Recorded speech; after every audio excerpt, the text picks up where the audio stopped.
சென்னையில் 2 சிறுமிகளுக்கு அம்பாசமுத்திரம் அருகே, சிவகங்கை மாவட்டத்தில் மதுரை அருகே, சென்னையில் இளம் பெண்ணுக்கு திருவள்ளூர் அருகே, கும்மிடிப்பூண்டி அருகே 3 வயது குழந்தை பாலியல் துன்புறுத்தல் செய்த வழக்கில் நம்ம டேட்டா எடுத்துக்கிட்டோம் அப்படின்னா 2021 ரெஜிஸ்டர் ஆன போக்சோ கேசஸ் கிட்டத்தட்ட 4415. பட் போன வருஷம் பார்த்தீங்கன்னா 7000 கேஸ் கிட்ட ரெஜிஸ்டர் ஆயிருக்கு. அழகான ஒரு குடும்பமாக தெரிகிறது, உள்ளே போய் பார்த்தீங்கன்னா டிஸ்ஃபங்க்ஷனலாக இருக்கும். அங்கே அப்பா அம்மா கிட்ட பேச மாட்டார், அம்மா பிள்ளைங்க கிட்ட பேசாது, பிள்ளைங்க பாட்டி கிட்ட பேசாது. இந்த மாதிரி ஒரு டிஸ்ஃபங்க்ஷனாக இருக்கிற ஒரு இடத்துல அந்த குழந்தைங்க அதிகமாக டைம் ஸ்பெண்ட் பண்ணுறது ஃபோன் தான். நான் 8வது படிக்கும்போது என் கூட படிக்கிற பையன் கஞ்சா யூஸ் பண்ணும். அப்படி யூஸ் பண்ணும்போது அவனோட மனநிலை என்னவா இருக்கும்? அவனால்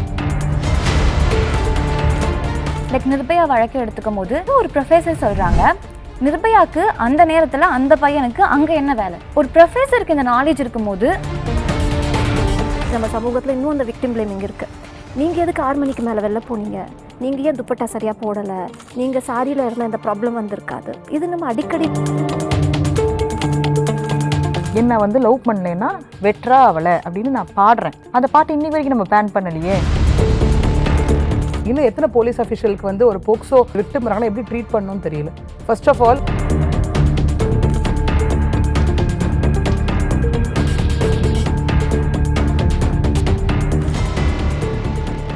புதிய தலைமுறை நேயர்களுக்கு வணக்கம். பெண்களுக்கு எதிரான பாலியல் குற்றங்கள், குழந்தைகளுக்கு எதிரான பாலியல் குற்றங்கள் அப்படின்னு தினசரி நம்ம கேட்டு வரக்கூடிய அன்றாட செய்தியாகவே மாறிடுச்சு. சில வருடங்கள் முன்னாடியும் இது குறித்து நம்ம பல்வேறு மேடைகள்ல பேசிட்டு வரோம். இன்றும் அது தொடர்கிறது அப்படிங்கிற ஒரு நிலை வருத்தம் அளிக்கக்கூடியதாகவும் சமூகத்தின் மீது பலருக்கு கோபத்தை ஏற்படுத்தக்கூடியதாகவுமே இருக்கு. இதற்கெல்லாம் யார்தான் பொறுப்பு? மாற்றம் எங்கிருந்து தொடங்க வேண்டும்? என்னென்ன மாதிரியான விஷயங்களை மாற்ற வேண்டும் அப்படிங்கிற ஒரு கேள்வியும் நிறையவே பலதரப்பு மக்களால எழுப்பப்படுது. அப்படி பல்வேறு கேள்விகளுக்கு விளக்கமாகவும் ஒரு விழிப்புணர்வாகவும் இருக்கணும் அப்படிங்கிற அடிப்படையில இன்றைய நிகழ்ச்சியும் கட்டமைக்கப்பட்டிருக்கிறது. இது மோதி மிதித்து விடு. தொடரும் பாலியல் கொடூரங்கள் யார் பொறுப்பு என்ற தலைப்புல பேசவிருக்கிறோம். விருந்தினர்களாக நம்முடன் 6 பேர் இணைந்திருக்கிறார்கள். அவர்களை உங்களுக்கு அறிமுகம் செய்து வைக்கிறேன். முதலாவதாக மனநல மருத்துவர் அபிலாஷா அவர்கள். வணக்கம் மேம். வணக்கம். மருத்துவர் ஸ்பூர்த்தி அவர்கள். எழுத்தாளர் ஜா தீபா அவர்கள். வழக்கறிஞர் பிரியதர்ஷினி அவர்கள். சட்ட மாணவி யாழினி அவர்கள். வணக்கம். சமூக செயற்பாட்டாளர் ரஷ்யா பானு அவர்கள். வணக்கம். பாலியல் குற்றங்கள் அதிகரிப்பு அப்படிங்கிறது நம்ம தொடர்ச்சியாகவே பார்த்துட்டு வந்துட்டு இருக்கக்கூடிய ஒரு சூழ்நிலை அப்படிங்கிறது இருக்கு. ஒரு நாள்ல 12 வழக்குகள், ஒரு மாதத்துல ஏறத்தாழ 40 வழக்குகள் அப்படிங்கிறதையும் நம்ம சந்திக்க வேண்டியதாக இருக்கு. ஒரு சமூகம் சார்ந்து இந்த பிரச்சனையை நீங்க எப்படி பார்க்குறீங்க? ரொம்ப வருத்தமாக இருக்குது, பயமாக இருக்குது. இது ரொம்ப அலார்மிங் நம்பர். இது எல்லாமே பதியப்பட்ட வழக்குகள். பதியப்படாமல் எத்தனை இருக்கும் அப்படிங்கிறது தான் கேள்வியாக இருக்குது. என்ன பண்ண போகிறோம் அப்படிங்கிறது தெரியல. 10 வருஷத்துக்கு முன்னாடியும் இதை பேசினோம், 15 வருஷத்துக்கு முன்னாடியும் பேசினோம், 30 வருஷத்துக்கு முன்னாடியும் பேசினோம். இது கடைசியாக இருக்கணும் அப்படிங்கிறது தான். ஒவ்வொரு முறை நம்ம பேசும்போதுமே இதற்கு மேல இந்த விஷயத்தை நம்ம பேசக்கூடாது அப்படின்னு தான் எதிர்பார்க்கிறோம். ஆனா தொடர்ச்சியாக நீங்க குறிப்பிட்டது போல நடந்துட்டு வரும்போது எங்க மாற்றம் தேவை, இதெல்லாம் யார் பொறுப்பு அப்படிங்கிற ஒரு கேள்வி எழுது இல்லையா? அதற்கு எப்படி பார்க்கணும்? நம்ம மாற்றம் எல்லா இடத்துலையும் தேவைப்படுதுங்க. மக்களுடைய மனதில் தேவைப்படுது, கவர்மெண்ட் கிட்ட தேவைப்படுது, நம்ம பார்க்குற படிக்கிற எல்லா விஷயத்துலேயுமே தேவைப்படுது. பொதுவாக ரொம்ப ஏற்றத்தாழ்வோடு நம்ம இருக்கோம்ல. இப்போ ஒரு பயம் வருது பெண்கள் மேலே. ஒரு கட்டத்து வரைக்கும் பெண்கள் வேலைக்கு போனாங்க, வேலைக்கு போகாமல் இருந்தாங்க, படிக்க வைக்காமல் இருந்தாங்க, அவங்க ஒரு செக்யூர்டான ஒரு இடத்துல இருந்தாங்க அப்படின்னு நம்பப்பட்டது. ஆனால் இன்றைக்கி அவங்க எல்லாருமே வேலைக்கு போகிறாங்க, படிக்க வர்றாங்க. வேலை பார்க்குற இடத்துல அவங்களுக்கு ஒரு பாதுகாப்பு இருக்குது. அல்லது அவங்களுக்கு ஏதாவது ஒரு பிரச்சனை அப்படின்னு சொன்னால் கார்ப்பரேட்லேயோ கவர்மெண்ட் ஆஃபீஸ்லேயோ அவங்களுக்குன்னு ஒரு செல் இருக்குது. அவங்க போய் அதை அங்கே கம்ப்ளைண்ட் பண்ணலாம். இப்படி நாம் வர்றதுக்கே நிறைய பேரை நாம் இந்த பாலியல் ரீதியான தொல்லைக்கு உட்பட வேண்டி இருந்தது, அவங்க போராட வேண்டி இருந்தது. அதுக்கப்புறம் தான் இந்த இடத்துக்கே நம்ம வந்திருக்கோம். இவங்களுக்கான ஒரு குரல் நீங்கள் கொடுக்கலாம், எங்கள்கிட்ட சொல்லலாம், இது ரகசியம் பாதுகாக்கப்படும், நாங்கள் உடனே ஆக்ஷன் எடுப்போம் அப்படின்னு சொன்னாங்க. இது வேலை பார்க்குற இடத்துல. இப்போ பப்ளிக் பிளேஸில் சில இது நடந்ததுன்னா நம்மளுக்கு ஒரு ஃபோன் நம்பர் கொடுத்துருக்குறாங்க, அந்த ஃபோனில் நம்ம கம்ப்ளைண்ட் பண்ணலாம், காவல்துறையில் கம்ப்ளைண்ட் பண்ணலான்னு இருக்குது. தெருவில் இப்போ விளையாடுற குழந்தைங்க, வீட்டுக்குள்ளே இருக்கிறவங்க இவங்களெல்லாம் ஏதாவது பண்ணாங்கன்னா என்ன பண்ணுறது அப்படிங்கிற ஒரு பயம் இருக்குது. இந்த பயம் என்ன பண்ணுது அப்படின்னா, நாம் வந்து ஒவ்வொரு தடவையும் வந்து பெண் குழந்தைங்களை படிக்க வைங்க, அவங்கள அனுப்புங்க, இது கட்டாய கல்வின்னு ஒன்று இருக்குது அப்படின்னு ஒவ்வொன்றா சொல்லி அனுப்புகிறோம்ல. அவங்க வேலைக்கு வரணும்னு நினைக்கிறாங்கல்ல. ஒரு குழந்தைக்கு நடக்கிறதுங்கிறது வந்து ஒட்டு மொத்தமாக எல்லாரையும் பயமுறுத்தி ஏதோ ஒரு ஓரத்தில் ஏதோ ஒரு குடும்பத்தில் ஒரு குழந்தை படிக்க முடியாமல் தடைபடுறாங்க, வேலைக்கு போடாமல் அவங்கள நிப்பாட்டுறாங்க. இங்கே ஒரு ஆணுக்கும் அப்யூஸ் நடக்குது, ஆண் குழந்தைக்கும் நடக்குது. ஆனால் அது ஒரு ஆண் குழந்தைய தனிப்பட்ட நபருக்கு நடக்கிறதா இருக்குது. ஆனால் ஒரு பெண் குழந்தைக்கோ பெண்ணுக்கோ நடக்கும்போது ஒட்டுமொத்த பெண்ணுமே பயந்துடுறாங்க. இதை ஒன்றும் மொத்தமாக பெண்களை பாதுகாக்கணும், வேலைக்கு அனுப்ப வேணாம் அப்படிங்கிற இடத்துக்கு வந்திருக்காங்க. இப்போ நம்ம எவ்வளவு தூரம் நம்ம வந்து போராடி ஒரு இடத்துக்கு வந்திருக்கோமோ, இது மாதிரியான சம்பவங்கள் ரொம்ப பின்னுக்கு இழுக்குது. இந்த பாலியல் குற்றங்களை பொறுத்த வரைக்கும் 3 வயது குழந்தையில இருந்து ஒரு 80 வயது மூதாட்டி வரைக்கும் பாதிக்கப்படுற செய்திகளையும் நம்ம பார்க்கிறோம். பொதுவா இப்படியான சம்பவங்கள்ல ஒரு குற்றவாளியினுடைய மனநிலை எப்படி இருக்கும்? ரொம்ப சின்ன குழந்தைங்களை பற்றி நம்ம பேசும்போது நாங்கள் இதை பீடோஃபீல்ஸ்ன்னு சொல்லுவோம். அது குழந்தைகள் மேலே மட்டுமே அவங்களுக்கு அந்த செக்ஷுவல் அட்ராக்ஷன் இருக்கும். அது ரொம்ப ஒரு வன்மம் தான் வச்சுக்கோங்களேன். ஒரு டிஸார்டர்னு சொல்லி அவங்கள நம்ம காப்பாற்றுறதுக்கு இங்கே முயற்சி பண்ணலை. பட் இந்த மனச்சிதைவு இருக்குது இல்லையா, இந்த மாதிரி ஒரு குழந்தை, ஒரு விளையாடுற குழந்தை, ரொம்ப சின்ன 1 வயசு குழந்தையெல்லாம் கூட அப்யூஸ் பண்ணுறாங்க. இது என்ன மாதிரியான ஒரு மனநிலையாக இருக்கும்? அதில் என்ன இவங்களுக்கு சாட்டிஸ்ஃபேக்ஷன் வரும், என்ன அவங்களுக்கு அட்ராக்ஷன் இருக்குன்றதை யோசிக்கும்போது இதில் 2 விஷயம் நான் பார்க்குறேன். ஒன்று, ஒரு நார்மல் மனநிலையில் தான் அப்ரோச் பண்ணுறாங்களா, இல்லை இவங்களே சப்ஸ்டன்ஸ் அப்யூஸில் இருக்காங்களா, வேறு ஒரு போதைப் பொருளுக்கு அடிமையாகி அதோடைய கண்ட்ரோலில் தான் இதெல்லாம் செய்கிறாங்களா, இல்லை நார்மலாக தான் செய்கிறாங்களா அப்படின்ற ஒரு கேள்வி வருது. பொதுவாக நீங்கள் சொல்கிறதே தான், ஒரு குழந்தைய பார்க்கும்போது பலருக்கும் கொஞ்சணும், அந்த குழந்தை கிட்ட நம்ம பேசணும், அப்படிதான் இருக்கும்.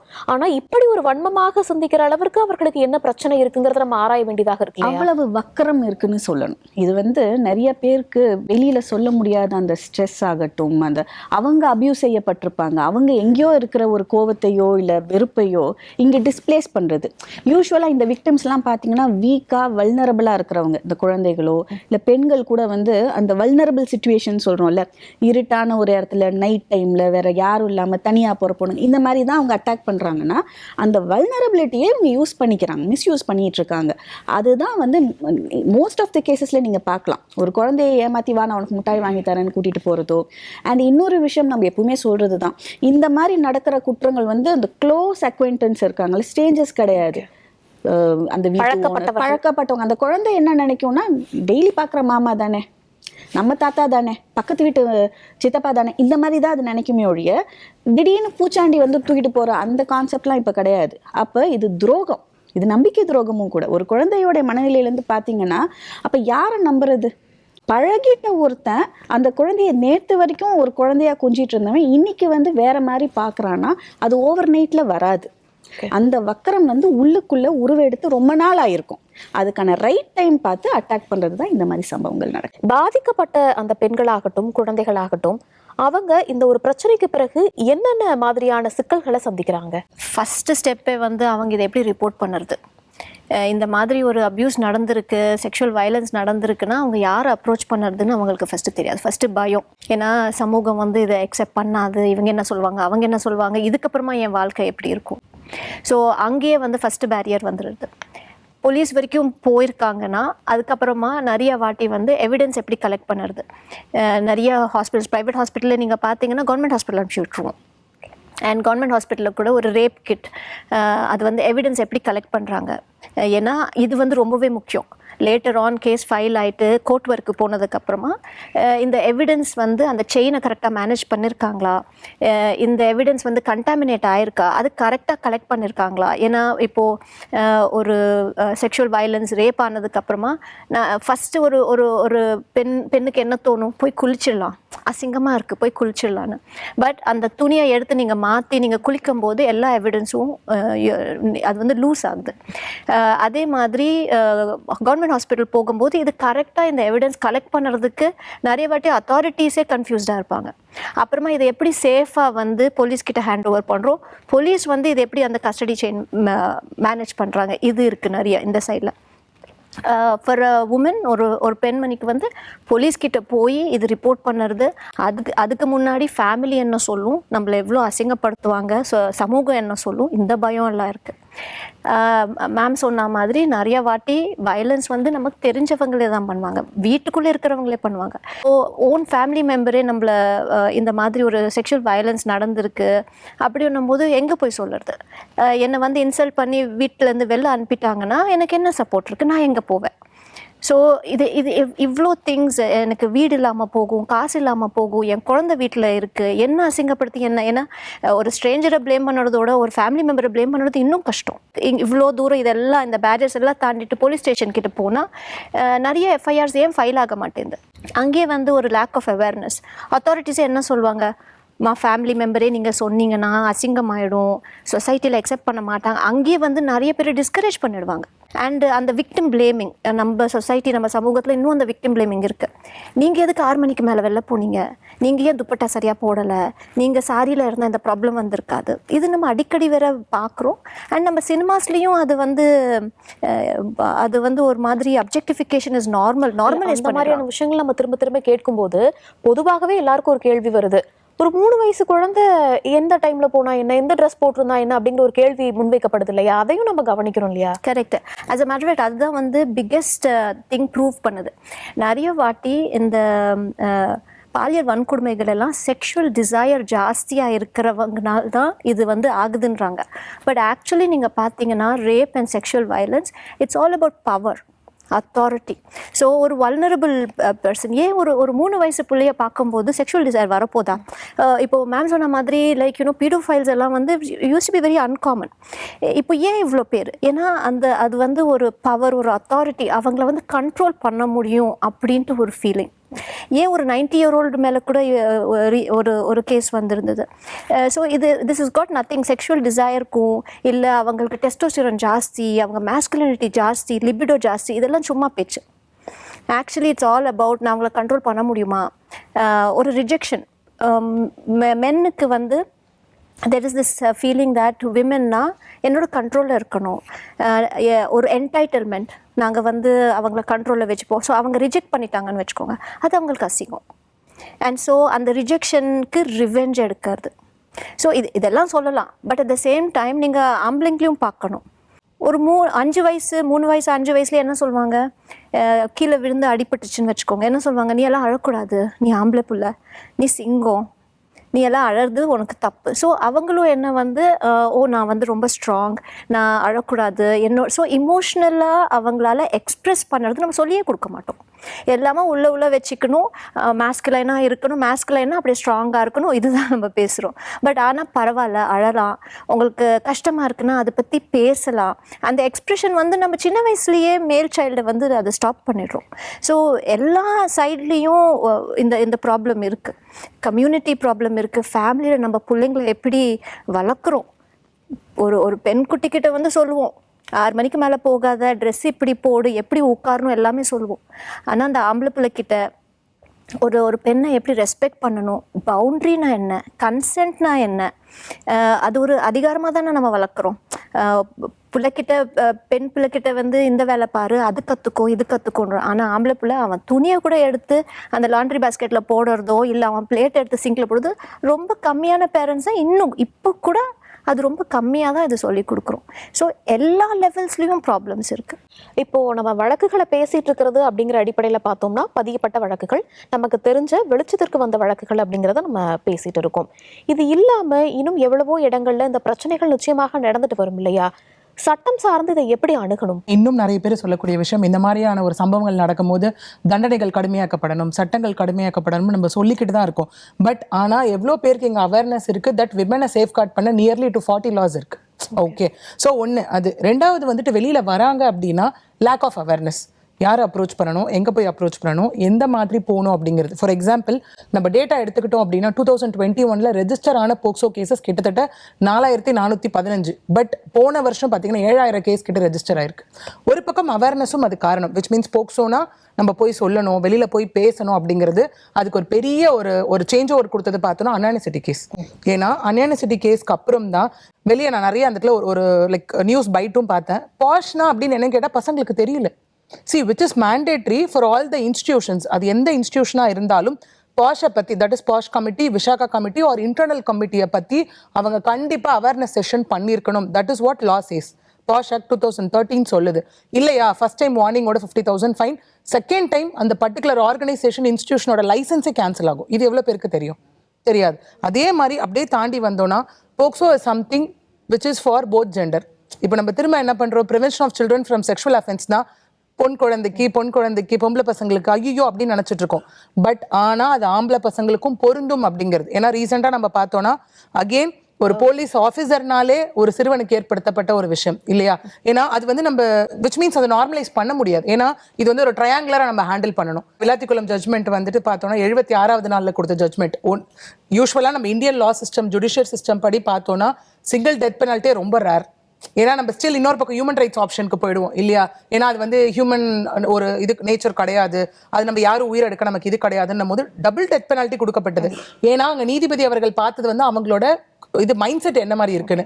ஏன்னா ரியலைசேஷன் ஃபேக்டர் எங்கேயுமே இல்லை. ஏன்னா அவன் கொடுக்கும் போது அந்த வாக்குமூலத்தில் கொடுத்தது அந்த பெண் இறந்த அப்புறமும் நான் போதைப் பொருள் வந்து எடுத்துக்கிட்டதுனால எனக்கு வெறி ஏறி போச்சுன்றது அந்த ஸ்டேட்மெண்ட்ல இருக்கு. அந்த நபர் ஆல்ரெடி ஒரு குற்றத்தினால 2 குற்றம், மூதாட்டியை வந்து நகைக்காக பண்ண ஒரு குற்றம், ஹாபிச்சுவல் அஃபெண்டர். நீங்க சொன்ன மாதிரி தொடர்ந்து அந்த குற்றங்களை செஞ்சு இருக்கக்கூடியவங்களுக்கு சட்டம் ஒரு கடுமையான தண்டனையை வழங்கும். இதுல பிரச்சனைகள் இருக்கு, நம்ம கைது செய்யப்படுவோம் அப்படிங்கிற அவேர்னஸ் சுத்தமாக இருக்காதா? இங்க என்ன அதுதான் என்னன்னு பாத்தீங்கன்னா, லைக் ஃபார் எக்ஸாம்பிள் அவர் ஆல்ரெடி பெயில்ல வெளியில வந்து தப்பு பண்ணியிருந்தாரு. பெயில்ல வெளியில வந்தும் நோட்டமிடுறது தான் வேலை. ஏன்னா அந்த ஸ்டேட்மெண்ட்ல கொடுக்கும் போதே சொன்ன விஷயம் என்னவாக இருந்ததுன்னா, இது வரைக்கும் நான் இந்த மாதிரி பண்ணும்போது 2 வாட்டி எங்கிட்ட இருந்து பெண்கள் தப்பிச்சுட்டாங்கன்னு தைரியமா அந்த இடத்துல சொல்லியிருக்காரு. நான் போனேன், ரெஸ்ட் ரூம் போன இடத்துல பெண்கள் வந்தாங்க. ஆக்சுவலி அந்த மாணவியை ஃபர்ஸ்ட் போனது நகை திருட்டுக்காக தான். அவங்க இல்லைன்னொன்னே நான் ஏன் சும்மா விட்டுட்டு வரணும், நான் இதை பண்ணிட்டு வரேன். ஏன்னா இதுல பெருசா பார்த்தோம்னா இப்போ ரீசெண்டா அந்த 40 கேஸ்ல அதிகம் ரெஜிஸ்டர் ஆனது போக்சோ மட்டும்தான். அதாவது முந்தானேத்து ஒரே நாள்ல 5 கேஸ் ரெஜிஸ்டர் ஆயிருக்கு. அதுல 2 நார்த் இந்தியனால நடத்தப்பட்ட ஒரு விஷயம். மேக்சிமம் பார்த்தோம்னா 1 ஆல்கஹால் இன்ஃப்ளூயன்ஸ், 2வது ட்ரக், 3வது பான் மூவி அடிக்ஷன். இது 3ம் இந்த ஹிஸ்ட்ரி ஷீட்டர்ஸ் எல்லாருமே நம்ம எடுத்து பார்த்தோம்னா ஐ திங்க் நான் என்ன ஒரு பெரிய இங்கே சேஞ்ச் வந்திருக்கு. ஏன் கேசஸோட ரெஜிஸ்ட்ரேஷன் இன்க்ரீஸ் ஆகுதுன்னா அது காரணம் அவேர்னஸ். ஏன்னா இந்த அன்அனிவர்சரி கேஸ்க்கு அப்புறம் சைல்டு வெல்ஃபேர் ஆஃபீஸர்ஸ் எல்லா ஸ்கூலுக்கு போக ஆரம்பிச்சாங்க. விச் மீன்ஸ் போய் குட் டச்னா என்ன, பேட் டச்னா என்ன, உங்களுக்கு இப்படிலாம் நடந்திருக்கான்னு கேட்கும்போது நிறைய பெண் பிள்ளைகள் வாயை திறக்க ஆரம்பிச்சாங்க ஸ்கூல்ஸில். என்னன்னா என்னோட சார்னாலே எனக்கு நடந்திருக்கு, என்னோட டீச்சர்னாலே எனக்கு நடந்திருக்கு, ஸ்கூலுக்கு வெளியே நான் போனேன்னா பஸ் ஸ்டாப்னால அவ்வளோ பேர் என்னை ஹராஸ் பண்ணுவாங்கன்னு சொல்லி அந்த ஒரு லைக் அவேர்னஸ் அதிகமானதுனால கேஸஸோட ரெஜிஸ்ட்ரேஷனும் அதிகமாகுது. ஏன்னா ஒரு கேஸ் வந்து எப்பவுமே இவர்தான் குற்றவாளி அப்படிங்கிறதுக்கும் இவர் குற்றவாளி இல்லை அப்படிங்கிறதுக்கும் இவர்தான் குற்றவாளி என்பதை நிரூபிக்க போதுமான ஆதாரங்கள் இல்லை அப்படிங்கிற ஒரு எண்ட் பாயிண்ட்ல தான் போய் முடியும். ஏன்னா விட்னஸ் தென் கம்ஸ், ஒருவேளை அந்த குழந்தை இறந்துட்டாங்க அப்படின்னா போஸ்ட்மார்ட்டம் ரிப்போர்ட், இல்லையா மெடிக்கல் ரிப்போர்ட், அந்த விக்டிம் சொல்லக்கூடிய ஸ்டேட்மெண்ட். ஏன்னா ஒரு விமனுக்கே ஒரு ஹராஸ்மெண்ட் நடக்கும்போது நம்மளுக்கே அது லைஃப் லாங் ஒரு ட்ராமாவாக இருக்கும். நம்மளே ஃபர்ஸ்ட் டாக்டர் கிட்ட போறோம்னா டாக்டர் கேட்குற ஃபர்ஸ்ட் விஷயம் எங்கே வலிக்குது இல்லையா? ஸோ ஒரு குழந்தைக்கு அதை சொல்லக்கூட தெரியாதுல்ல. இன்னும் நிறைய கேசஸ் ரெஜிஸ்டர் ஆகாமல் இருக்கு. வை? பிகாஸ் குழந்தை ஒரு நாள் வயிற்று வலின்னு வரும், குழந்தை ஒரு நாள் சுத்தமாக முடியாமல் படுத்துக்கும். அன்னைக்கு தான் parents will come to know என்ன ஆச்சு, ஐயோ எதுவும் தப்பா இருக்கு, நம்ம குழந்தைய கொண்டுட்டு போனோம் அப்படிங்கிறது. வெளியே வந்து அசிங்கம், விக்டிம் பிளேமிங், ஷேமிங் அப்படிங்கிற ஒரு விஷயம். அவங்க போலீஸா இருந்தாலும் அவங்க மீது எஃப்ஐஆரும் பதிவு செய்யப்படும். அவங்களுக்கும் 2 வருடம் கடுங்காவல் தண்டனை அப்படிங்கிறது திரும்ப சொன்னது அன்அனிவர்சரி கேஸ் தான். ஏன்னா அது ஒரு லேண்ட்மார்க் கேஸ். அகைன் விளாத்திக்குளம் ஒரு லேண்ட்மார்க் கேஸ். சூலூர் விஷயத்துல சார்ஜ் ஷீட் ஃபைல் பண்ணிட்டாங்க இப்போ. ஸோ அந்த மாதிரி கண்டினியூஸா இருக்கும் போது நம்ம அடுத்த ரெஸ்பான்சிபிலிட்டி என்னன்னா 2 பெரிய தூணா இருக்க வேண்டியது பசங்களோட லைஃப்ல. 1 பேரண்ட்ஸ், இன்னொரு எஜுகேஷனல் இன்ஸ்டிடியூஷன். எஜுகேஷனல் இன்ஸ்டிடியூஷன் என்ன நினைச்சுக்கிறாங்க, ஸ்கூல் சொல்லி தருவாங்க. ஸ்கூல் என்ன நினைச்சுக்கிறாங்க வந்துட்டு பேரண்ட்ஸ் சொல்லி தருவாங்க. ஏன்னா நானுமே பாஷன் போக்சோ செஷன்ஸ்க்கு வந்து ஸ்கூல் அண்ட் காலேஜஸ்லாம் போகும்போது அங்கே இருக்கக்கூடிய அத்தாரிட்டேட்டிவ் பர்சனோட மைண்ட் செட்டே எப்படி இருக்குன்னா, மேம் இது வந்து பொம்பளை பசங்களுக்கான செஷன், அவங்கள மட்டும் உட்கார வைக்கிறேங்கிறாங்க. Okay, which means POCSO is something, POSH is something for both the gender. நம்ம திரும்ப என்ன சொல்றோம்னா, ஒரு பொண்ணு கிட்ட போயிட்டு மா இது வந்து சேஃப், இது அன்சேஃப், நீ வந்து 0 டாலரன்ஸ் பாலிசி அப்படின்னா 2 பேர் மேலேயும் தான் நம்ம இம்ப்ளை பண்ணணும் அந்த இடத்துல. ஏன்னா பெண் பிள்ளை கிட்ட போயிட்டு உன்னை யாராவது இங்க தொட்டா சொல்லு, நீ செல்ஃப் டிஃபென்ஸ் கத்துக்கோ, நீ இப்படி ட்ரெஸ் பண்ணு அப்படின்னு சொல்றோம். இதே ஒரு ஆண் பிள்ளை கிட்ட போயிட்டு நீ ஒரு ஒரு வந்து பொம்பளை பொண்ணு இந்த இடத்துல தொடாதப்பா, தொட்டா அவன் லைஃப் போயிடும் உனக்கு. இந்த ஏன்னா பாக்ஸோ ஆக்ட் சொல்றதும் அதுதான், பிஎன்எஸ் சொல்றதும் அதுதான். Minimum of 10 to 20 years, maximum life to death penalty. இன்னைக்கு அது டபுள் டெத் பெனால்ட்டி வரைக்கும் வந்துருச்சு. சின்ன வயசுல இருந்தே அந்த பசங்களுக்கு சொல்லி பார்ப்போமே, நீ பொண்ணுங்களை டிக்னிஃபைடா பாருப்பா. இப்ப ஜுவனல் ஜஸ்டிஸ்ல நிறைய பேர் பசங்க இன்னைக்கு பாத்தீங்கன்னா 25 வயசு 21 வயசு கீழே சாதாரணமா பசங்க அரெஸ்ட் ஆறாங்க. அது வந்து விமன் ஹராஸ்மெண்ட்டா இருந்தாலும் சரி, ரவுடிசமா இருந்தாலும் சரி, ட்ரக் கேஸா இருந்தாலும் சரி, சாதாரணமா அரெஸ்ட் ஆறாங்க. அப்படி இருக்க பசங்க கிட்ட நீங்க போய் கேட்கும் போது பேரண்ட்ஸ்க்கும் அவங்களுக்குமான பாண்டிங் ரொம்ப தள்ளி இருக்கும். அவங்க என்ன சொல்றாங்கன்னா என் குழந்தைக்காக நான் ஓடுறேன், என் குழந்தையோட ஃபியூச்சர் சேஃப்டிக்காக ஓடுறேன்னு. குழந்தைக்கு ஃபியூச்சர்னே ஒன்று இல்லாமல் போகுது. எத்தனை பேரண்ட்ஸ் உட்கார வச்சு பேசுறாங்க? Crime against child, crime against women அப்படின்னு நம்ம பேசிட்டு வரும்போது ஒரு பிரச்சனை நடக்குதுங்கும் போது அடுத்த கட்டமாக என்ன பண்ணணும்? சட்டம் சார்ந்து அதை எப்படி ஹேண்டில் பண்ணணும்?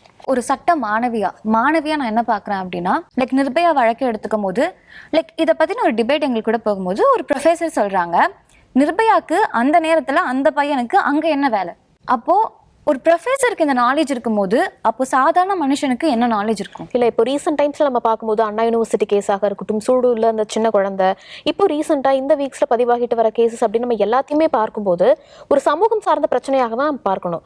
இவ்வளோ இஷ்யூ நடக்கும் போது கூட நம்ம எதுவுமே பேசக்கூடாதுன்னு இந்த ஜென்ரேஷனும் நினைக்கிறதுக்கு என்ன ரீசன் நினைக்கிறீங்க? போதுமான அந்த நாலேஜ் வந்துட்டு அவங்களுக்கு கிடைக்கல. இதில் முக்கியமான காரணம் என்ன அப்படின்னு பார்த்தீங்கன்னா, லைக் எங்கே பார்த்தாலுமே இந்த க்ரைம், இதை பற்றி பேசினா நம்மளை தப்பாக எடுத்துப்பாங்களோ, நம்மளையும் அந்த கேட்டகரியில் வந்து ஜாயின் பண்ணிடுவாங்களோ, அப்போ நம்ம அங்கே விக்டிமாக இருக்கோமோ, நம்ம விக்டிம்ன்றதுனால தான் நம்ம அதுக்கு சப்போர்ட் பண்ணி பேசணும்னு அவங்க நினைக்கிறாங்களோ, இந்த மாதிரியான மல்டிபிள் தாட்ஸ் வந்துட்டு லைக் ஒரு மாணவர்களிடையே இருக்குது இப்போயுமே. ஒரு குழந்தைகளுக்கு எதிரான, பெண்களுக்கு எதிரான குற்றங்கள் எல்லாம் நடக்கும்போது அதற்கு யார் பொறுப்பு ஏற்றுக்கிறது? ஒரு சமூகம் சார்ந்தா இல்லைன்னா தனி மனிதன் மாறணுமா அப்படிங்கிற நிறைய கேள்விகள் பொதுவாகவே முன்வைக்கப்படுது. நீங்கள் எப்படி பார்க்குறீங்க? எல்லாருமே பொறுப்பு அப்படின்றத தான் நான் சொல்லுவேன். ஃபேமிலி பொறுப்பு, அவனோட சுய ஒழுக்கம் வந்து பொறுப்பு, கூட இருக்கிறவங்க பொறுப்பு, டீச்சர்ஸ் பொறுப்பு, பேரண்ட்ஸ் பொறுப்பு, எல்லாருமே பேசின மாதிரி தான். ஆனால் இதில் கோரா வந்து ஸ்டேட் பொறுப்பு, அரசு பொறுப்பு அப்படின்னு நான் நினைக்கிறேன். ஏன்னா அந்த ஒரு விஷயம் கரெக்டாக இருந்தால் எல்லாம் சரியாக இருக்கும் அப்படின்னு நான் நினைக்கிறேன். ஏன்னா அரசுக்கு கீழே ஒரு 3 முக்கியமான விஷயம் வருது: சட்டமன்றம், நிர்வாகம், நீதித்துறை அப்படின்னு சொல்லிட்டு. சட்டமன்றத்தில் ஒரு விஷயத்தை வந்து கொண்டு வருவாங்க, அதை வந்து இம்ப்ளிமெண்ட் பண்ணுவாங்க நிர்வாகம். அதுக்கப்புறம் அதை இம்ப்ளிமெண்ட் பண்ணுறதுக்காக என்ன பிரச்சனை இருக்கோ, இல்லை பண்ண பிறகு பிரச்சனை வந்தாலோ, பண்ணுறதுக்கு முன்னாடி ஒரு பிரச்சனை வந்தாலோ, ஏதோ ஒரு பாதிப்பு நடந்தாலோ அதை வந்து நீதித்துறை வந்து கரெக்டான ஒரு இது கொடுத்து அவங்க இது பண்ணணும். ஸோ இந்த மாதிரியான விஷயங்கள் நடக்கும்போது இந்த 3மே வந்து ஓரளவுக்கு கரெக்டாக இருந்தால் இதெல்லாம் நடக்காது அப்படின்னு சொல்ல முடியாது. நடக்கும், பட் குறையலாம் அப்படின்ற ஒரு தாட் வந்து இருக்குது. இன்னொன்று என்னென்னா, எல்லாருமே வந்து எஜுகேட் ஆகணும். இவங்க சொன்ன மாதிரி டீச்சர்ஸ், நம்ம ஸ்கூலில் வந்து டீச்சர்ஸ் வந்து சொல்லி தருவாங்கன்னு அனுப்புகிறோம், ஆனால் வீட்டில் பேரண்ட்ஸ் சொல்லி தருவாங்கன்னு அவங்க நினைக்கிறாங்க. என்னை பொறுத்த வரைக்கும் அவங்களுக்கு வந்து இந்த சிலபஸ் வைஸ் கல்வி வந்து செகண்டரி தான். என்றைக்குமே 100க்கு 100 வந்து நம்ம எடுத்துக்கலாம் என்றைக்கு வேணாலும். ஆனால் அதை தாண்டி உள்ளுக்குள்ளே நிறைய பிரச்சனை இருக்குது. நான் வந்து first standard to 12th standard வரைக்கும், காலேஜ் வரைக்குமே நான் தமிழ் மீடியம் படித்த ஒரு ஸ்டூடெண்ட்டு தான். வியாசர்பாடியில் ஒரு ரூரல் ஏரியாவில் வளர்ந்து வந்த பொண்ணு தான். நான் ஃபேஸ் பண்ணது என்னென்னா, நான் 8வது படிக்கும்போது என் கூட படிக்கிற பையன் கஞ்சா யூஸ் பண்ணுவான், போதைப் பொருள் யூஸ் பண்ணுவாங்க. அப்படி யூஸ் பண்ணும்போது அவனோட மனநிலை என்னவாக இருக்கும்? அவனால் எத்தனை பொண்ணுங்க வந்து அப்யூஸ் பண்ணப்படுவாங்க? ஒன்று லவ் அப்படின்றது ஒரு இதில் வந்து ஏமாற்றப்படலாம், அவங்களுக்கு அப்யூஸ் நடக்கலாம். இன்னொன்று வந்து அந்த போதைப் பொருள் யூஸ் பண்ணி அவனுக்கே தெரியாமல் தொடுறது, ஒரு டச்சு, ஏதோ ஒரு மூலயமா வந்து அப்யூஸ் பண்ணப்படலாம். இந்த மாதிரியான விஷயங்கள் இருக்குல்ல. அந்த 8வது படிக்கிற பையனுக்கு கஞ்சா வந்து கொடுக்குற அளவுக்கு இந்த ஸ்டேட் வந்து அவ்வளோ அசால்ட்டாக இருக்கா? இல்லை அந்த விஷயம் வந்து தெரிஞ்சு இந்த ஸ்கூலில் வந்து கஞ்சா வந்து புழக்கத்தில் இருக்குது அப்படின்றது நியூஸ் வரைக்கும் போனாலுமே கூட அதுக்கப்புறம் என்ன நடக்குது? அதுக்கப்புறம் அதை தடுக்கிறதுக்கோ, அந்த பசங்களை அதுக்கப்புறம் அதிலேருந்து பாதுகாக்கிறதுக்கோ யார் பொறுப்பு ஏற்றுக்கிறாங்களா? அப்படி ஏற்றுக்கிட்ட பொறுப்பை கரெக்டாக வந்து கடைப்பிடிக்கிறாங்களா அப்படின்றது இருக்குல்ல, அது ரொம்பவே ஒரு இதுவான இருக்குது. என்னை பொறுத்த வரைக்கும் செக்ஸ் எஜுகேஷன் ரொம்ப முக்கியம். எல்லாருமே சொல்கிற மாதிரி செக்ஸ் எஜுகேஷன் ரொம்ப முக்கியம் அப்படின்னு. எதனால் செக்ஸ் எஜுகேஷன் முக்கியன்றனா, ஒரு விஷயத்தை நம்ம மறைச்சி இது பண்ணக்கூடாது, இதை பார்க்கக்கூடாது, இது உனக்கு தெரியக்கூடாது. நம்மளுக்கு முன்னாடி இருந்த ஜென்ரேஷனும் சரி, எங்கள் ஜென்ரேஷன்லேயும் சரி, ஒரு கிஸ் சீன் வந்தாலே வந்து அப்பா அம்மா வந்து இது பண்ணுவாங்க, இல்லை சேனலில் மாற்றுவாங்க, இல்லை நம்ம வந்து தயக்கப்படுவோம், கூச்சப்படுவோம். ஆனால் அதெல்லாம் தெரியாமல் இருக்குது அந்த பசங்களுக்கு. ஒரு 3 வயசு குழந்தைக்கு கூட தெரிய ஆரம்பிச்சிடுச்சு இப்போல்லாம். வீட்டு பக்கத்தில் ரீசெண்டாக வந்து வியாசர்பாடியில் நார்மல் கிடையாது அவ்வளோவா இந்த மாதிரியான ட்ரெஸ் பண்ணுறதெல்லாம். ஒரு பேரண்ட் வந்து ஜீன்ஸ் போடுறாங்க, அது அந்த குழந்தைக்கு ஃபஸ்ட் ஸ்டாண்டர்ட் தான் படிக்குது அந்த குழந்தை, ஆம்பளை குழந்தை. ஆனால் அதெல்லாம் அக்செப்ட் பண்ண முடியல. என் அம்மா வந்து ஜீன்ஸ் வந்து போடக்கூடாது, நீ அதை போடாத அப்படின்னு நின்று அடம் பிடிக்குது அந்த குழந்தை. அப்போது அந்த 1 வயசு ஒரு ஃபஸ்ட் ஸ்டாண்டர்ட் படிக்கிற குழந்தைக்கு இதை யார் போய் திணிக்கிறா மனசில் மைண்டில்? இதை வந்து அம்மா பண்ணக்கூடாது, இப்படி ஒரு ட்ரெஸ்ஸை அம்மா போடக்கூடாது, போட்டால் அசிங்கமாக இருக்குது, தப்பாக தெரியுதுன்னு யார் வந்து திணிக்கிறா? அப்போ அந்த குழந்தை நாளைக்கு வளர்ந்தா அதுக்கு வர பார்ட்னரோ இல்லை அது லவ் பண்ணுற பொண்ணோ இல்லை அது கூட பொறுக்கிற அக்கா தங்கச்சிங்களோ அது எப்படி டீல் பண்ணும்?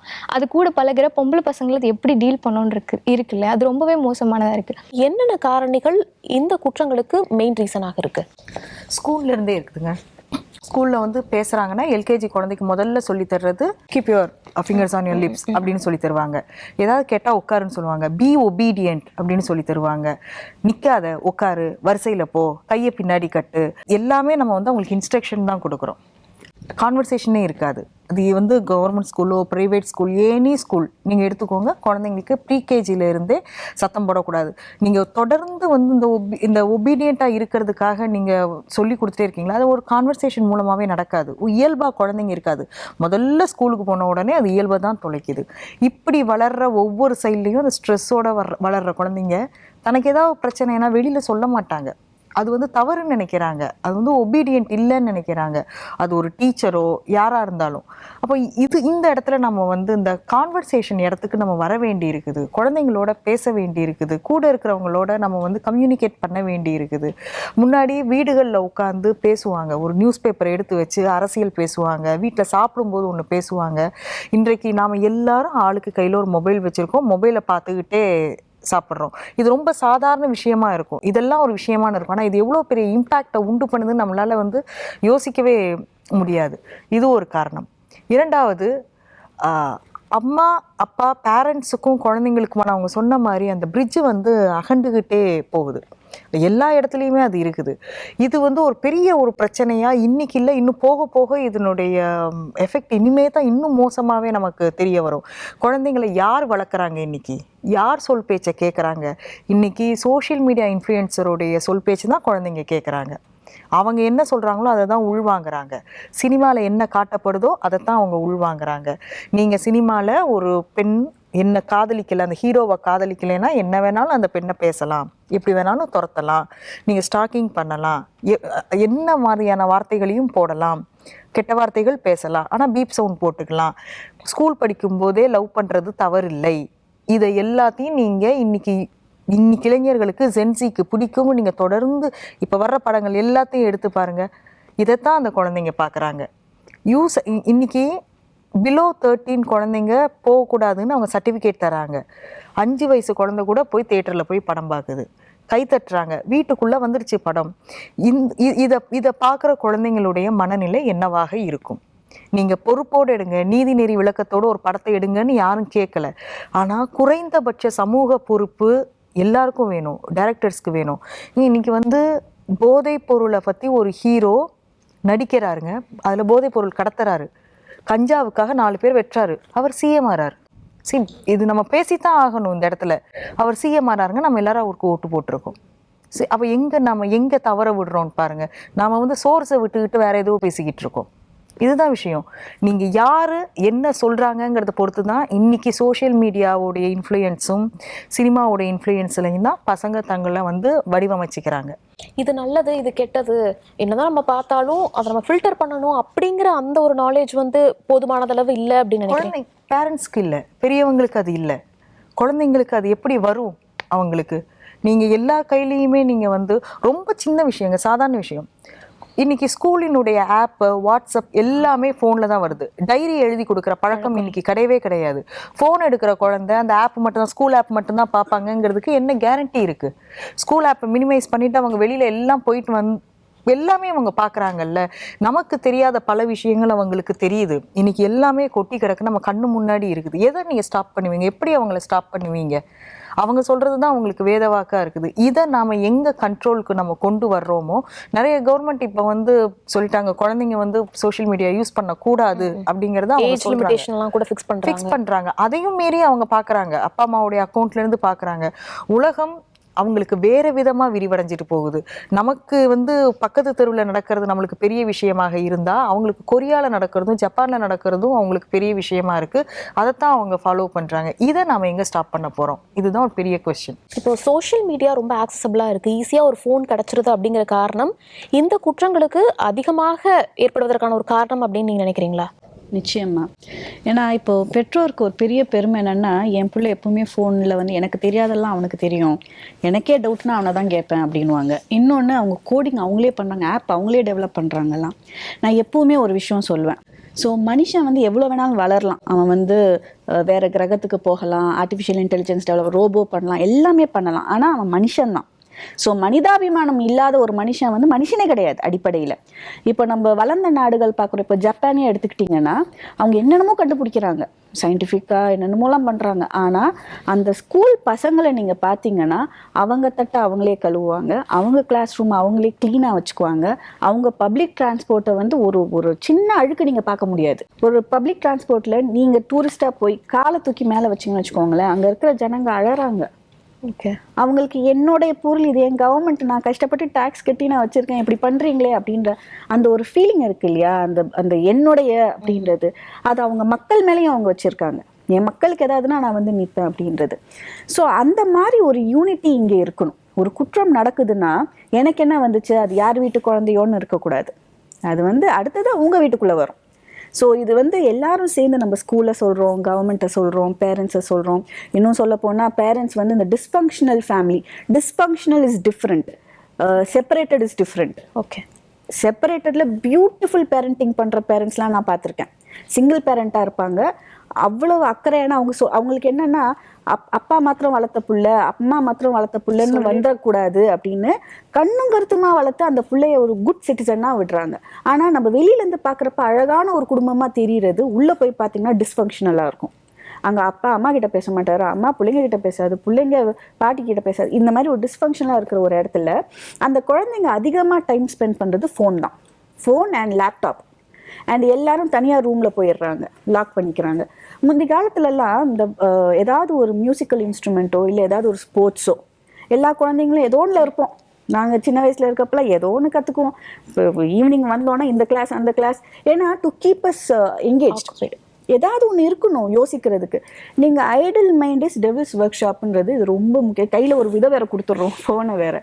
அந்த புள்ள உட்காந்து அதை பார்த்துச்சுன்னா தப்பானது தான் மனுஷனுக்கு முதல்ல அட்ராக்ட் ஆகும். அங்கே ஒருத்தன் ஒரு நல்லது பண்ணுறான்னா, ஐயோ நாம் நாளைக்கு போய் நம்ம நல்லது பண்ண அப்படிலாம் யாரும் நினைக்க மாட்டாங்க. திருட்டு தான் நான் பண்ணானா, ஓ இப்படி கூட பண்ணலாமா அப்படின்னு தான் கற்றுக்குவாங்க. உங்ககிட்ட இந்த மாதிரியான கேசஸ் எல்லாம் வரும்போது அவங்க என்ன மாதிரியான இஷ்யூஸை உங்ககிட்ட முன் வைப்பாங்க, நீங்கள் எப்படி அதை ஹேண்டில் பண்ணுவீங்க, என்ன சொல்யூஷன் ஓரியன்டாக எப்படி எடுத்துகிட்டு போவீங்க? முதல்ல குழந்தைங்க கிட்ட பேசும்போது நமக்கு தெரிஞ்சிடும் அந்த ஃபேமிலி எப்படிப்பட்ட ஃபேமிலின்னு. ஸோ சில வீடுங்களில் குழந்தைங்க நான் பேசலை, நான் சொல்லலை வீட்டில் அப்படின்னு சொல்லுவாங்க. ஒரு அப்யூஸ் நடந்திருக்கும். பெற்றோர் எப்போ என்கிட்ட கூட்டிகிட்டு வருவாங்கன்னா குழந்தைங்க கிட்ட ஒரு பிஹேவியரல் ப்ராப்ளம் ஏதோ ஸ்கூலில் கண்டுபிடிச்சிருப்பாங்க, இல்லை பேரண்ட்ஸே கண்டுபிடிச்சி கூட்டு வருவாங்க. அந்த குழந்தை ரொம்ப இரிட்டேட்டடாக இருக்கான், யாருக்கிட்டையும் சகஜமாக பேச மாட்டேங்கிறா, ஒரு தனியாக போய் உக்காந்துக்கிறா, எப்பவும் பண்ணுற விஷயங்களை பண்ணுறதில்ல.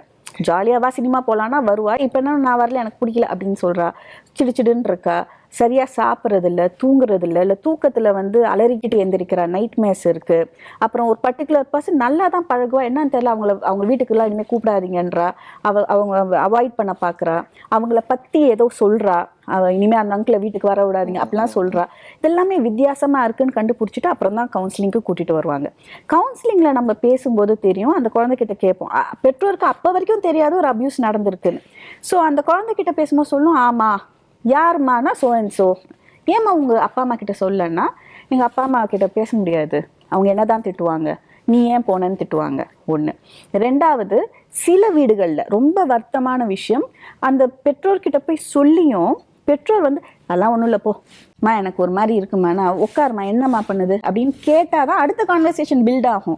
நீங்கள் ஃபஸ்ட்டே சும்மா நீ இப்போ ஹோம்ஒர்க் பண்ணுறதுக்காக ஏமாத்திரியா போ அப்படின்னு சொல்லிட்டா நெக்ஸ்ட் அது பேசாது, அங்கேயே ட்ரஸ்ட் உடஞ்சிரும். அப்போ அந்த குழந்தை என்ன பண்ணும், ஒன்று உள்ளுக்குள்ளேயே வச்சுருக்கோம், இல்லை தப்பான இடத்துல போய் சொல்லி திருப்பியும் அபியூஸ்குள்ளே மாட்டோம். இந்த மாதிரி நிறையா நடக்கும். ஸோ அந்த பெற்றோர்கிட்ட பேசும்போது ஏன் அந்த குழந்தை சொல்லிச்சாமே ஏன் கேட்கலன்னா, அந்த சில பெற்றோர் சொல்கிறது ரொம்ப மனசே உடையிற மாதிரி இருக்கும். எனக்கு தெரியும் மேடம், ஓகே, ஆனால் அவர் ஹவுஸ் ஓனரு, இந்த பிரச்சனையை நான் பேசினா நான் வீட்டை காலி பண்ணணும், எப்படி இது இவ்வளோ ஈஸியாக எடுத்துக்க முடியும்? அவங்களோட குழந்தையோட ஃப்யூச்சர் அப்படிங்கிறது ஒன்று இருக்கு இல்லையா? அவங்களுக்கு என்னன்னா நிறைய பேருக்கு இதோடைய ஆஃப்டர் எஃபெக்ட்ஸ் புரியறது இல்லை. சைக்கலாஜிக்கலாக அந்த குழந்தை எப்படி பாதிக்கப்படும், அவங்க என்ன நினைக்கிறாங்க, இப்போ நடந்துச்சா மறந்துரு முற்று. அது பாசிபிள் இல்லை தானே, அவங்க லைஃப் லாங் அதை மறக்கறதுக்கு ஒரு குழந்தைக்கு நடக்கும். ஆமாங்க, இதுதான் வந்து பிற்காலத்தில் வந்து பிடிஎஸ்டியாக போஸ்ட் ட்ராமேட்டிக் ஸ்ட்ரெஸ் டிஸார்டராக மாறும். அந்த குழந்தைக்கு வந்து லைஃப் லாங் செல்ஃப் எஸ்டீம், தன் மேலே இருக்கிற அந்த சுய கௌரவம் ஜீரோ ஆகிடும். She will allow every one to make use of her. அந்த மாதிரி ஒரு நிலைக்கு போயிடும். ரெண்டாவது, நல்ல டேலண்ட் இருக்கிற குழந்தை அந்த டேலண்ட்டை வெளியே கொண்டு வராது. ஏன்னா அதை பொறுத்த வரைக்கும் நம்பிக்கை என்னன்னா நான் எதுக்கும் யூஸ் இல்லை, அந்த மாதிரி ஒரு ஃபிக்ஸேஷன் வந்துடும். மூணாவது, சில குழந்தைகள் இன்னொரு குழந்தைய அப்யூஸ் பண்ணுவாங்க. பாதிக்கப்பட்ட குழந்தை அவங்களுக்கு கோபம் இருக்கும்ல, அவங்களுக்கு ஜஸ்டிஸ் கிடைக்கல. எல்லாரும் வந்து மகானா யோசிக்க முடியாதுல்ல. என்ன ஒருத்தன் பண்ணான்ல, நான் பண்ணுறேன் பாரு அப்படின்னு ரிவெஞ்ச் எடுக்கிற குழந்தைங்களும் உண்டு, லைக் அவங்க வளர்ந்ததுக்கப்புறம். ஸோ பெற்றோர்கிட்ட நம்ம இதை கேட்டோம்னா, ஏங்க நீங்கள் பேசலாம்ல, அட்லீஸ்ட் குழந்தைக்கு சொல்லலாம்ல அப்படின்னா, இது வேறு மாதிரி ஆகிடும் மேடம், உங்களுக்கு புரியாது. என்னங்க வேறு மாதிரி ஆகும்? நீங்கள் போலீஸ்க்கெலாம் போகிறதுலாம் கூட செகண்டரி. முதல்ல குழந்தைய ஆஸ்வாசப்படுத்த வேண்டாமா? அந்த குழந்தைக்கு நம்பிக்கை வேணாமா? சக மனுஷங்க மேலே, தன் பெற்றோர் மேலே நம்பிக்கை வேணாமா? அப்புறம் அந்த குழந்தை யாரை நம்பும்? நிறைய பேர் வந்து ஆண்களை பார்த்தாலே மிரள ஆரம்பிப்பாங்க. ஸோ அவங்களால ஒரு சகஜமாக ஒரு இடத்துல இயங்க முடியாது, ஒரு வேலையோ இல்லை படிப்போ. நல்ல ஆப்பர்ச்சுனிட்டிஸ் வரும், ஆனால் அங்கே இருக்கிற பாய்ஸ்லாம் இருக்காங்களா, நான் அப்போ வேணாம், இந்த கோர்ஸே வேணாம் அப்படின்வாங்க. கல்யாணம் பண்ணிக்க மாட்டாங்க, ஏன்னா அவங்களுக்கு வந்து செக்ஷுவல்ன்ற வார்த்தையே வந்து ஒரு ட்ராமாவாயிடும். ஸோ வேண்டாம் அப்படின்ட்டுருவாங்க. அண்ட் நிறைய பேர் வந்து ஃப்யூச்சரை பற்றி பிளானே பண்ண மாட்டாங்க. அப்படியே போகிற போக்கில் எதா படி பார்த்துக்கலாம், சரி ஏதாவது கற்றுக்க பார்த்துக்கலாம், எதுலேயுமே இன்ட்ரெஸ்ட் இல்லாமல் இருப்பாங்க. நிறைய சைக்கலாஜிக்கல் ப்ராப்ளம்ஸ், ஆங்ஸைட்டி டிஸார்டராக வரலாம், டிப்ரெஷன் வரலாம், சூசைடல் ஆகலாம். நம்ம எப்பவுமே வந்து ஒரு சூசைட் கவுண்ட் எப்படி பார்ப்போம்னா நடந்ததுக்கு அப்புறம் தான் பார்ப்போம். ஆனால் அட்டெம்ப்ட்ஸ்ன்னு ஒன்று இருக்குது, அது நிறைய வெளியவே வராது. அது எத்தனை இருக்குது தெரியுமா? ஒரு ஒரு ஒரு 25 அட்டெம்ப்ட் நடந்தால் தான் ஒரு சூசைட் நடக்கும். பெற்றோர்கிட்டையும் சொல்ல முடியாது, ஃப்ரெண்ட்ஸ் கிட்ட சொல்ல முடியாது, வெளியாட்கள்கிட்ட சொன்னால் தே வில் எக்ஸ்ப்ளாய்ட். அப்போ அந்த வாய்ஸ்லெஸ்ஸாக இருக்கிற அவங்க என்ன பண்ணுவாங்க? இது வந்து நீங்கள் வெளியிலேருந்து பார்க்கும்போது ரொம்ப கொடூரமான ஒரு விஷயம். It's a torture, pure abuse by the entire society தான். மருத்துவராக இந்த பிரச்சனைகள் குறித்து நீங்கள் நிறைய விஷயங்களை பார்த்துருப்பீங்க. ஒவ்வொருத்தரும் ஒவ்வொரு காரணங்களையும் சொல்கிறாங்க. போதை பழக்கம் காரணம், சோஷியல் மீடியா, ஒரு ஃபோனை ஈஸியாக ஹேண்டில் பண்ண முடியுது, ஃபேமிலி ஸ்ட்ரக்சர் அப்படின்னு சொல்கிறாங்க, அரசு இன்னும் சில முயற்சிகளை எடுக்கணும், சட்டம் சார்ந்து அப்படின்னு சொல்கிறாங்க. எந்த ஆர்டரில் அந்த பிரச்சனை எல்லாம் சரி செய்ய முடியும்? இது எல்லாமே ஒரு யுனைடெட் எஃபர்ட்டாக இல்லைன்னா actually it's not possible. Educational system அங்கே சேஞ்சஸ் வரணும், ஸ்கூல் அத்தாரிட்டிஸ்க்கு வந்து என்ன பண்ணணுன்ட்டு தெரியணும். இப்போது ஒரு குழந்தைகிட்ட உட்காந்து பேசலாம், பட் நீங்கள் பார்த்தீங்கன்னா ஒரு பாக்ஸோவோ சரி, இந்த மாதிரி வயலன்ஸ் அகேன்ஸ்ட் விமென்னா அவங்க ஆக்சுவலி ட்ரெயின்டாக இருக்கணும். இல்லைனா நம்ம எப்படி க்ரோ அப் ஆயிருக்கோமோ, நம்ம அப்பா அம்மா நம்மளுக்கு என்ன சொல்லி கொடுத்தோமோ அதுதான் நம்மளுக்கு தெரியும். ஸோ அதனால தான் நீங்கள் பார்த்தீங்கன்னா மாரல் போலீசிங் ஆகும். நீ துப்பட்டா போடு, சரியாக போடுன்னு சம்டைம்ஸ் டீச்சர்ஸே அப்படி பேசிடுறாங்க. ஏன்னா அதுதான் அவங்களுக்கு கற்றுக் கொடுத்துருக்காங்க, அவங்க அதை தான் எக்ஸ்பீரியன்ஸ் பண்ணியிருக்காங்க. சோஷியல் கண்டிஷனிங்னு ஒன்று இருக்குது விமெனுக்கு. ஸோ அதனால் எஜுகேஷனும் ஒரு இடத்துல இருக்குது, கம்யூனிட்டி அவேர்னஸ் இருக்குது. நம்ம பெண்களை எப்படி வந்து வளர்க்குறோமோ அதே மாதிரி ஆம்பளைங்களை எப்படி வளர்க்குறோம், கவர்மெண்ட், அரசு, இட் இஸ் அ கம்ப்ளீட் எல்லாமே சேர்ந்து வந்தால் மட்டும்தான் இது வந்து நம்ம நெக்ஸ்ட் லெவலுக்கு போக முடியும். அண்ட் இந்த கோஆர்டினேட்டட் எஃபர்ட்னால தான் நிறைய வாட்டி நம்ம ஃபெயில் ஆகுறோம். இப்போ நீங்கள் பார்த்தீங்கன்னா ஹாஸ்பிட்டல் அத்தாரிட்டிஸும் சரி, ஸ்கூலும் சரி, இந்த மாதிரி especially child abuse is a reportable offence. இது நிறைய ஸ்கூல்ஸ்லேயும் ஹாஸ்பிட்டல்ஸில் டாக்டர்ஸு, நர்சஸ் யாருக்குமே இது நிறைய பேருக்கு இது தெரியாது. It's reportable offence. இப்போது என்கிட்ட ஒரு குழந்தை வந்து அப்யூஸ் அப்படின்ட்டு எனக்கு சஸ்பிஷன் வந்தால் கூட நான் வந்து அதை ஆக்சுவலி ரிப்போர்ட் பண்ணணும். நான் ரிப்போர்ட் பண்ணலைன்னா அது என் மேலே தப்பு, அது என் மேலே கேஸ். இதுவே நிறைய பேருக்கு தெரியாது. சரி, ரிப்போர்ட் பண்ணணும்னா எங்கே ரிப்போர்ட் பண்ணணும்? சைல்டு ஹெல்ப்லைன்னு ஒன்று இருக்குது, 1098ன்னு ஒரு சைல்டு ஹெல்ப்லைன் இருக்குது. இப்போ அங்கே கால் பண்ணால் நெக்ஸ்ட் டவுட்டு என்ன ஆகும்?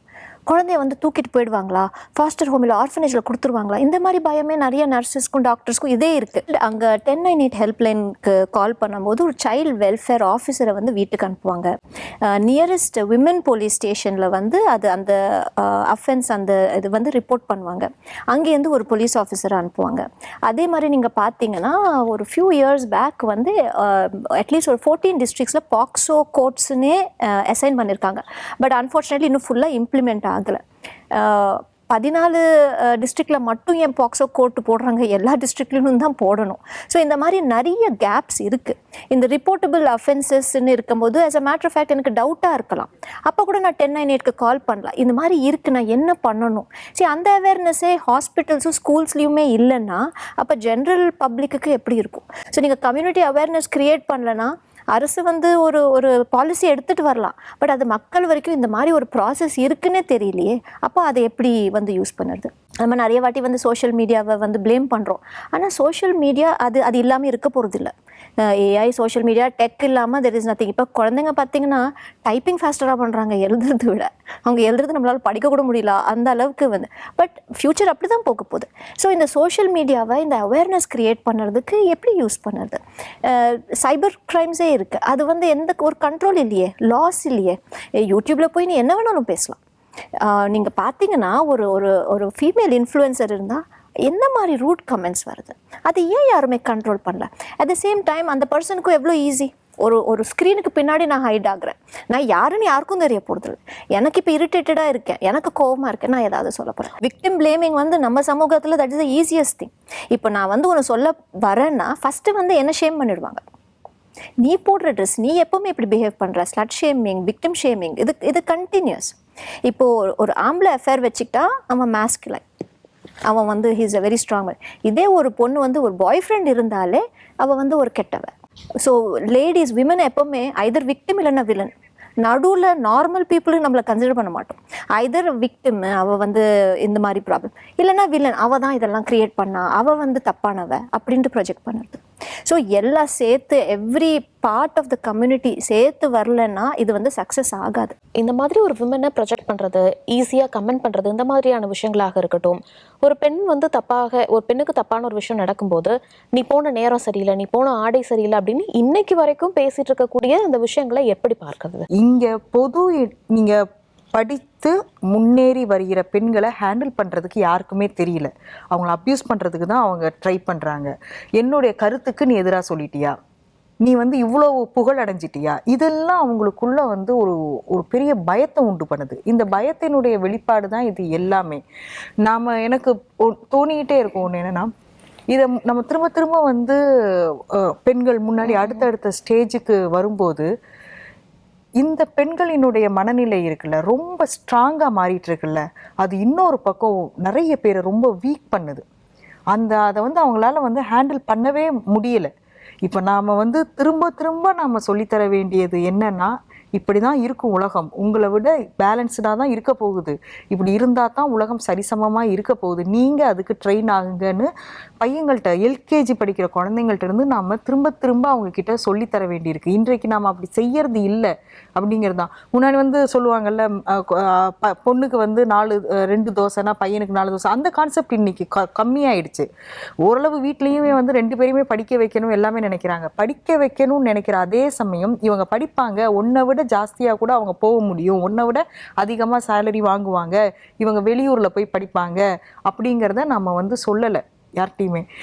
இது திடீர்னு பூமாயி பெண்கள் வந்துட்டாங்கல்ல, எல்லா வேலையும் செய்ய ஆரம்பிச்சிட்டாங்கல்ல. நீங்கள் சோஷியல் மீடியா வரும்போது பெண்களும் வர்றாங்கல்ல, அது அவங்களுக்கான இடம்னு நினச்சிட்டு இருந்தாங்க. இது எங்களுடைய இடம், நாங்கள் தான் இத்தனை வருஷம் கருத்து சொல்லிட்டு இருந்தோம், நாங்கள் தான் இது வரைக்கும் அரசியலில் கருத்து சொன்னோம், நாங்கள் தான் சினிமாவில் ஃபர்ஸ்ட் டே ஃபர்ஸ்ட் ஷோ போனோம், நாங்கள் தான் விசில் அடித்தோம், நாங்கள் தான் லாட்ரி டிக்கெட்டை பரப்பி விட்டோம், எல்லாம் நாங்கள் தான் செஞ்சோம். ஆனால் இன்றைக்கி அந்த இடத்துல நீங்கள் வர்றீங்களா, அது எங்களுக்கு பிடிக்கலை.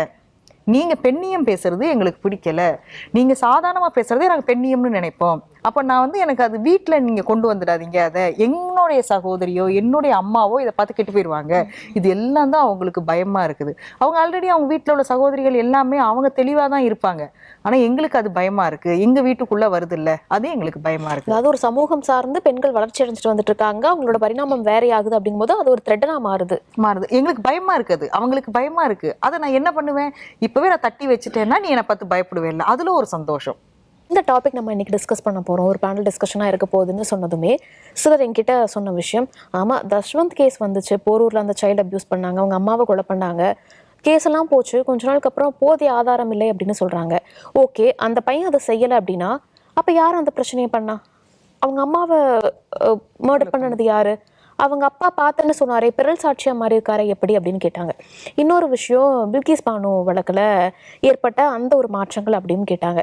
இந்த மாதிரியான சில கேசஸை ரெஃபரன்ஸாக வச்சு நம்பிக்கை இல்லாத தன்மை அப்படிங்கிறதும் இருக்கிறத நம்ம பார்க்க முடியுது. இதை எப்படி நீங்க ஹேண்டில் பண்ணணும்?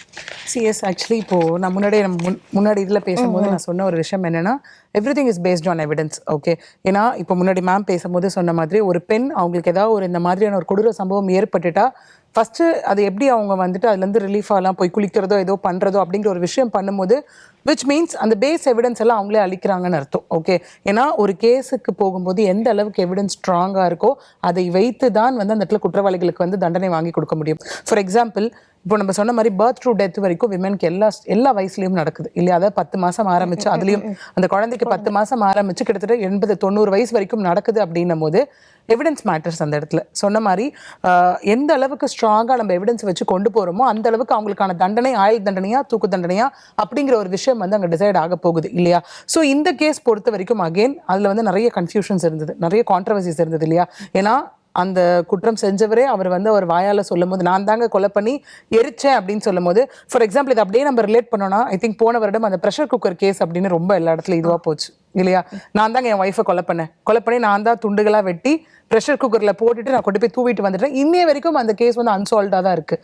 எந்த அளவுக்கு அவங்க நினைக்க ஆரம்பிச்சுட்டாங்கன்னா, இவர் என்ன பைத்தியமா இப்படி உட்காந்து கதை சொல்லிட்டு இருக்காரு, வைஃப் எங்கேயோ காண போயிட்டாங்கப்பா அப்படிங்கிற அளவுக்கு இன்னைக்கு அந்த கேஸ் போயிட்டு இருக்கு. ஓகே, வைஃப் காணாம போயிட்டாங்க, அந்த ஸ்ட்ரெஸ்ல இவர் இந்த மாதிரி பேச ஆரம்பிச்சிட்டாரு. எப்படி பண்ண முடியும் ஒரு மனுஷனால? எப்படி கட் பண்ணி குக்கர்ல போட்டு பவுடர் ஆக்கினா விச் மீன்ஸ் இப்போ அவர் சொன்ன விஷயம் என்னன்னா, அந்த எலும்புகளை வந்து நான் பவுடர் ஆக்கி நான் கொண்டு போய் சதைகளை வந்து இது பண்ணி நான் கூலாக்கி ட்ரைனேஜ்ல போட்டுட்டேன் அப்படிங்கிற மாதிரியும், ட்ரைனேஜ் விச் மீன்ஸ் ஒரு இடத்துல நிற்காது, அது ஃப்ளோ இருந்துட்டு இருக்கும் அந்த இடத்துல.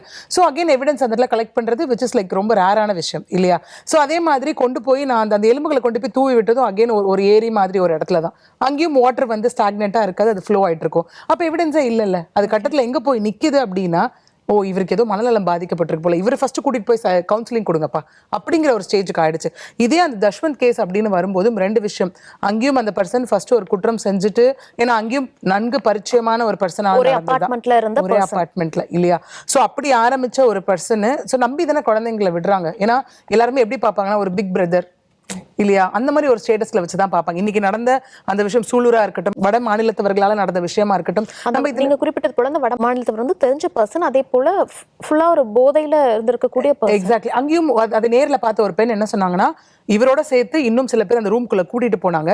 நாங்க என்ன நினைச்சோம்னா, 2 பேரும் ஒரே வட மாநிலத்தவர்கள் இல்லையா, சோ அதுல என்ன தவறு இருக்க போது நாங்க நினைச்சிட்டோம் அப்படின்ற மென்டாலிட்டி மக்களுக்குள்ள ஊறிடுச்சு. விச் மீன்ஸ் ஸ்டில் மக்கள் என்ன மைண்ட் செட்ல இருக்காங்கன்னா, தெரிஞ்சவங்க பரிச்சயமான ஒரு நம்ம குழந்தைகிட்ட என்ன சொல்றோம், யாராவது தெரியாதவங்க கொடுத்தா வாங்காத, தெரியாதவங்க கூப்பிட்டா போகாத, தெரியாதவங்க கொடுத்தா சாப்பிடாதன்னு தான் நம்ம சொல்றோம். இன்னைய வரைக்கும் யார் வந்து கூப்பிட்டாலும் நீ போகக்கூடாது, அப்பா அம்மாவை தவிர்த்துன்னு சொல்லியிருக்கோமா? அப்போ விச் மீன்ஸ் இங்கிருந்து அந்த மாற்றங்கள் ஆரம்பிக்கணும்ன்றதை நம்ம திரும்ப வலியுறுத்துற விஷயம்.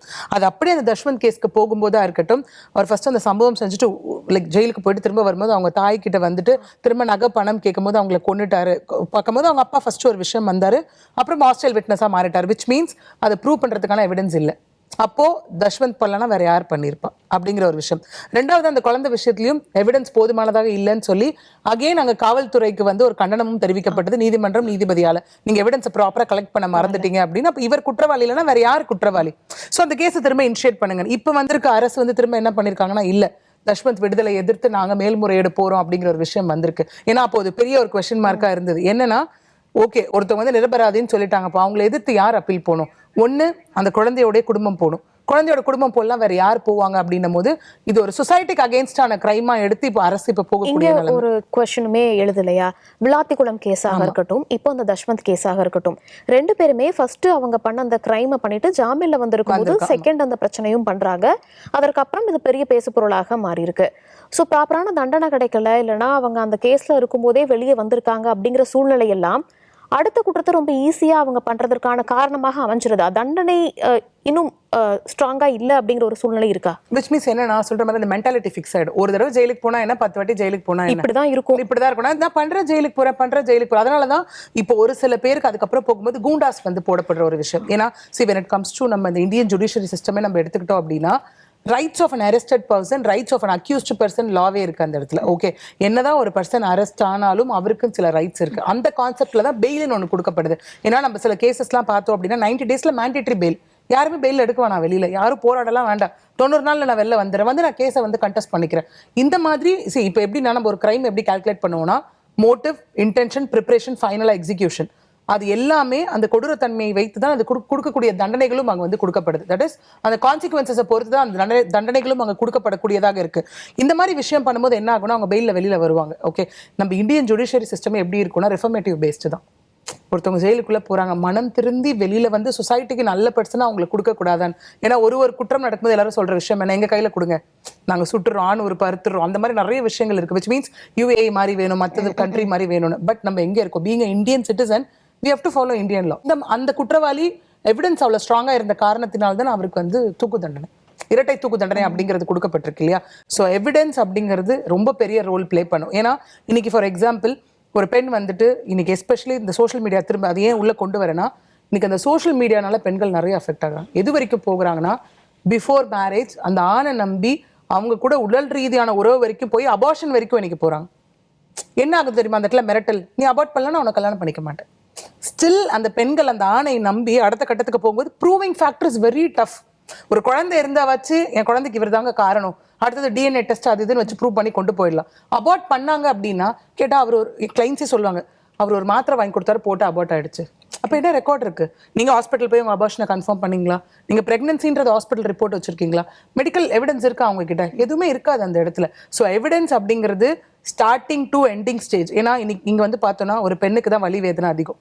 இந்த கிரைம் நடந்ததுல இருந்து ஸ்டேட்மெண்ட் கொடுக்கறதுல இருந்து மெடிக்கல் டெஸ்ட்டுக்கு போறதுல இருந்து திரும்ப போய் அவங்க அவங்களோட ஸ்டேட்மெண்ட் கொடுத்து திரும்ப கோர்ட்டுக்கு போய் ட்ரையல் ஸ்டேஜ்ல ஏறி அவங்க இது பண்ணி கடைசி வரைக்கும் கொண்டுட்டு போறது ஒரு பெண்ணோட இதுதான் அதிகம். நடுவில் இங்க என்ன ஆயிடும்னா நிறைய ஸ்டேட்டஸ்ல பேரண்ட்ஸ் என்ன சொல்லிடுவாங்க அப்படின்னா இது ஒரு ஆக்சிடென்ட்டா நினைச்சு மறந்துரு. Accident which is something different. இது லைஃப் லாங் ஒரு ட்ராமாக்குள்ள கொண்டு போய் அவங்க இருக்கக்கூடிய விஷயம் அப்படிங்கிறது லைக் அவ்வளோ ஈஸியாக எடுத்துக்க முடியாது. ஸோ எவிடன்ஸோட ரோல் அப்படிங்கிறது கடைசி வரைக்கும் ஸ்ட்ராங்கா இருக்கிற பட்சத்துல தான் நம்ம இந்த மாதிரி உச்சபட்ச தண்டனை அப்படிங்கறத நம்ம எக்ஸ்பெக்ட் பண்றோம். பட் அதுக்கு அப்பீல் ஆப்ஷன் இருக்கு. கைது மட்டுமே இந்த பிரச்சனைகள் எல்லாமே சரி செஞ்சிட முடியுமா? கண்டிப்பா கிடையாது. ஏன்னா போக்சோ கேஸ்லயுமே போட்டதுக்கு பிறகு நிறைய திருத்தங்கள்லாம் கொண்டு வந்தாங்க. அதுலயுமே தூக்கு தண்டனை வரைக்கும் இருக்கு. அது தெரியாம யாருக்கும் இல்லை. இருந்தாலும் அந்த உணர்வு, காமம்ன்றது உணர்ச்சியை தாண்டி இப்போ ஒரு வெறியா ஆயிடுச்சு. அந்த வெறி ஆகும்பொழுது அதெல்லாம் அவங்களுக்கு கண்ணுக்கு தெரியாது. நீ கொலை பண்ணுங்க, நீங்கள் தூக்கில் போடுங்க, இல்லை ஆணூர் பாருங்க, அதெல்லாம் பிரச்சனை கிடையாது. மாற வேண்டியது சட்டம் மட்டும் கிடையாது, அவங்களோட மனநிலையும் கூட. ஸோ அதனால் தண்டனைகள் கடுமையாக இருந்தால் இதை சரி செஞ்சிடலாம் அப்படின்றது கிடையாது. தண்டனைகள் கடுமையாக இருக்கணும், அது கண்டிப்பாக வேணும். அதையும் தாண்டி அவங்க மன ரீதியாக அவங்க மாற வேண்டியது இருக்குது. அவங்களோட உள்ளுணர்வுலேருந்து அவங்க மாறணும். அந்த வெறியை அவங்க எப்படி கண்ட்ரோல் பண்ணணும் அப்படிங்கிறது அவங்களுக்கு தெரியணும். சின்ன வயசுலேருந்தே, சின்ன பசங்கள்லேருந்தே சொல்லித்தரணும். ஒரு செக்ஷுவல் ஃபீல் வருதுன்னா அது நார்மல். அது ஒரு வயசுக்கு மேலே எல்லாருக்குமே வரும்ன்றது நார்மல். அதை நீ எப்படி ஹேண்டில் பண்ணணும், உனக்கு ஹேண்டில் பண்ணுறதுக்கான வழிமுறைகள் இருக்குது நிறைய. இல்லை அதை பற்றி விஷயங்கள் செக்ஸ் எஜுகேஷன் மூலிமா சொல்லித்தரணும். இது இப்படி பண்ணலாம், இதுக்காக நீ போய் ஒரு அப்யூஸ் பண்ணணும்னு அவசியம் இல்லை, இன்னொருத்தவங்களை போய் தொடரணும்னு அவசியம் இல்லை, அது ரொம்பவே தப்பு, அப்படி பண்ணால் உனக்கு தண்டனை இருக்குது அப்படின்ற மாதிரியான விஷயங்களை அவங்களுக்கு சின்ன வயசுலேருந்தே தரது மூலயமா அவங்க ஒரு கட்டத்தில் கன்ஃபார்மாக பண்ண மாட்டாங்கன்றது கிடையாது, அட்லீஸ்ட் ஒரு சிலர் மாறலாம் இல்லையா. அதனால் அது செக்ஸ் எஜுகேஷன் தான் முக்கியமாக இருக்கும் அப்படின்றத நான் நினைக்கிறேன். பேசலாம். ஒரு லா ஸ்டூடெண்ட்டாக இந்த மாதிரியான கேசஸ் எல்லாம் வருது, இந்த மாதிரியான விஷயங்கள்லாம் நீங்கள் பார்க்குறீங்க அப்படிங்கும்போது எங்கே சேஞ்சஸ் கொண்டு வரணும், என்னென்னா எங்கே அந்த பேஸ் இன்னும் அதிகப்படுத்தணும் அப்படின்னு பார்க்குறீங்க? லைக் பேஸ் ஒழுங்காக இருக்கணும் அப்படின்னு எங்கே பார்க்குறேன் அப்படின்னா, ஜெயிலில் ப்ராப்பராக இருக்காங்களா அப்படின்றது பெரிய கேள்விக்குறியாக இருக்குது. லைக் எனக்கு தெரிஞ்ச ஒருத்தவங்க லைக் தெரிஞ்சவங்கன்னா நான் கேள்விப்பட்ட ஒரு விஷயம், அந்த கைதி சொல்கிறாங்க, இந்த மாதிரி இங்கே இருக்கிறத விட நான் ஜெயிலில் ஹாப்பியாக இருக்கேன், அங்கே போனேன்னா எனக்கு வேலைக்கு சோறு கிடைக்கும், நான் அங்கே சாப்பிடுவேன், காலையில் எழுந்திக்கிறேன்னா வேலை பார்ப்பேன்னா நான் ஜாலியாக இருப்பேன், ரிட்டர்ன் வரும்போது நாங்கள் வேலை பார்த்ததுக்கான காசை எனக்கு கொடுத்துருவாங்க, வெளியில் என் இஷ்டத்துக்கு இருப்பேன், மறுபடியும் நான் ஜெயிலுக்கு போவேன். அப்போ இந்த மாதிரியான டெர்மினாலஜி என்னவா இருக்குது ஜெயில் அப்போ அப்படின்றது ஒரு பெரிய கேள்விக்குறியாக இருக்குது. இன்னொன்று, நான் ஜெயிலில் போய் ஒரு ஸ்டூடெண்ட்டாக அங்கே எங்களை காலேஜில் கூட்டிகிட்டு போகும்போது நான் பார்க்குறேன், அங்கே ரொம்ப வசதியாக இருக்காங்க. காலையில் இந்த டைமுக்கு ஏஞ்சிக்கணும், அவங்களே சமைச்சிக்கிறாங்க, உள்ள பேக்கரி இருக்குது, லைப்ரரி இருக்குது, கார்டனிங் பண்ணுறாங்க, ஜிம் இருக்குது. லைக் எனக்கு என்ன ஒரு பெரிய கேள்விக்குறியா இருக்குன்னா, இப்போ நீங்க நிறைய விஷயங்கள் மாற்றம் வேணும் அப்படின்னு சொல்லும்போது அங்க ஒரு குற்றம் செஞ்சு போனவங்க இருப்பாங்க. குற்றங்கள்ல நிறைய வகைகள் அப்படிங்கிறது இருந்திருக்கும். ஒரு லைப்ரரியோ இல்லைன்னா அவங்க வேலை செய்யக்கூடிய விதமோ ஒரு தொழில் முறையை கத்துக்கும் போது மனம் திருந்தி வாழ்வதற்கான ஒரு ஆப்பர்ச்சுனிட்டியா தானே நம்ம அதை எடுத்துக்கணும். அது இல்லைன்னா அது எப்படி சரியா இருக்கும்? எக்ஸாக்ட்லி. இது எல்லாமே வந்துட்டு அவங்களுக்கு ஒரு ரிஃபார்ம் பண்ணுறதுக்கான ஒரு வேலை பார்க்குறேன். ஜெயிலில் எதுக்கு ஜிம்மு? லைக் ஜெயிலில் அவங்களுக்கு எதுக்கு வகை வகையான உணவு? அங்கே போகிறது அவங்க ட்ரிப்புக்கு கிடையாது. லைக் அவங்க பண்ண தப்புக்கான பனிஷ்மெண்ட். அப்போ அதுக்கான வேலையை வாங்கணுமா இல்லை ஜிம் கொடுத்து அவங்கள உடம்பு எனக்கு ஒரு டவுட் வருது.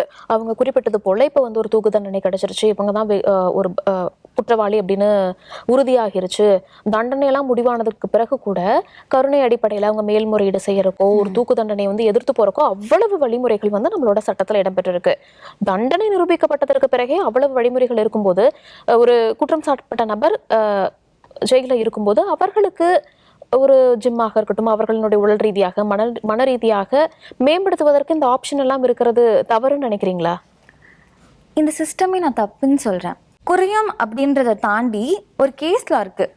இதில் வந்து ரேரஸ்ட் ஆஃப் ரேர் கேஸ் அப்படின்னு சொல்லுவாங்க. இதில் என்னென்னா, ஒரு குழந்தை ஒரு கடைக்கு போகிறாங்க, கடைக்கு போயிட்டு ஒரு பொருள் வாங்குறாங்க. அந்த கடையில் இருக்கக்கூடிய ஒரு நபர் என்ன பண்ணுறாங்க அப்படின்னா, அந்த குழந்தைய கடத்திட்டு போயிட்டு ரேப் பண்ணுறாங்க.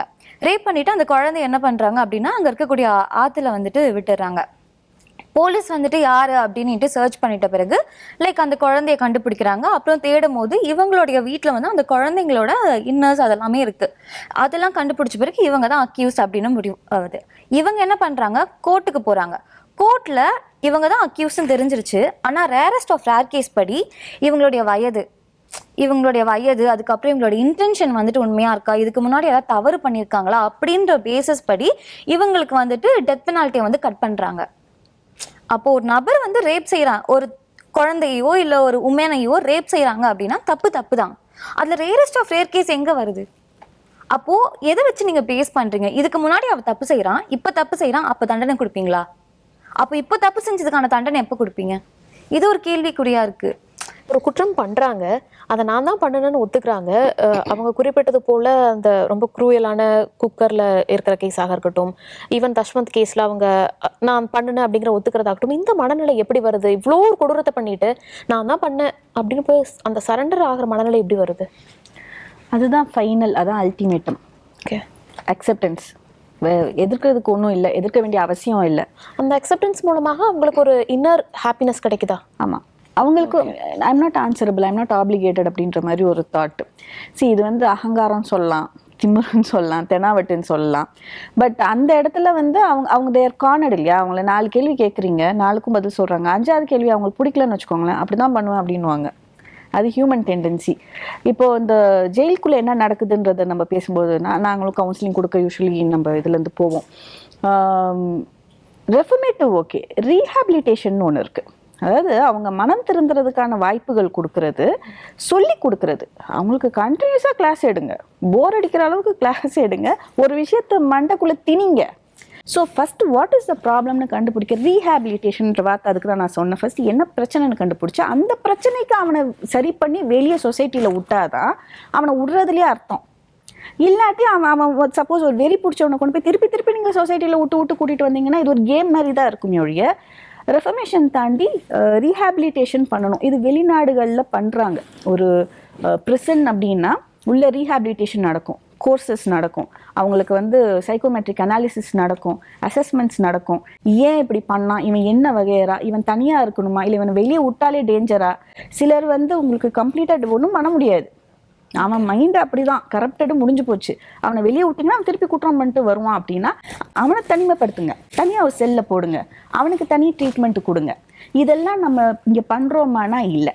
இங்கே வந்து ஒன்று மேன் பவர் இல்லை, இன்னொன்று அவேர்னஸ் இல்லை, இன்னொன்று அவங்க சொன்ன மாதிரி ஒவ்வொருத்தருக்கும் ஒரு உரிமை எடுத்துக்கிறாங்கல்ல. நான் அந்த கிளாஸ்க்கு போகணுமா வேணாமான்றது ஏன் உரிமை அப்படின்றது, அப்பெல்லாம் போய் தான் ஆகணும், நீ அதை தெரிஞ்சுக்க தான் வேணும் அப்படின்ற அந்த ரைட்ஸை கவர்மெண்ட் எடுத்துக்கணும், அரசு எடுத்துக்கணும். இல்லை நீ போகணும், நீ கற்றுக்கணும், என்னன்னு தெரிஞ்சுக்கணும். உனக்கு வெளியே குடும்பம் இருக்கும், உன் குடும்பம் பத்திரம், அப்போ மற்ற குடும்பம்லாம் நீ வந்து அட்டாக் பண்ணுவீங்க. இது புரிதல் இருக்கு இல்லையா?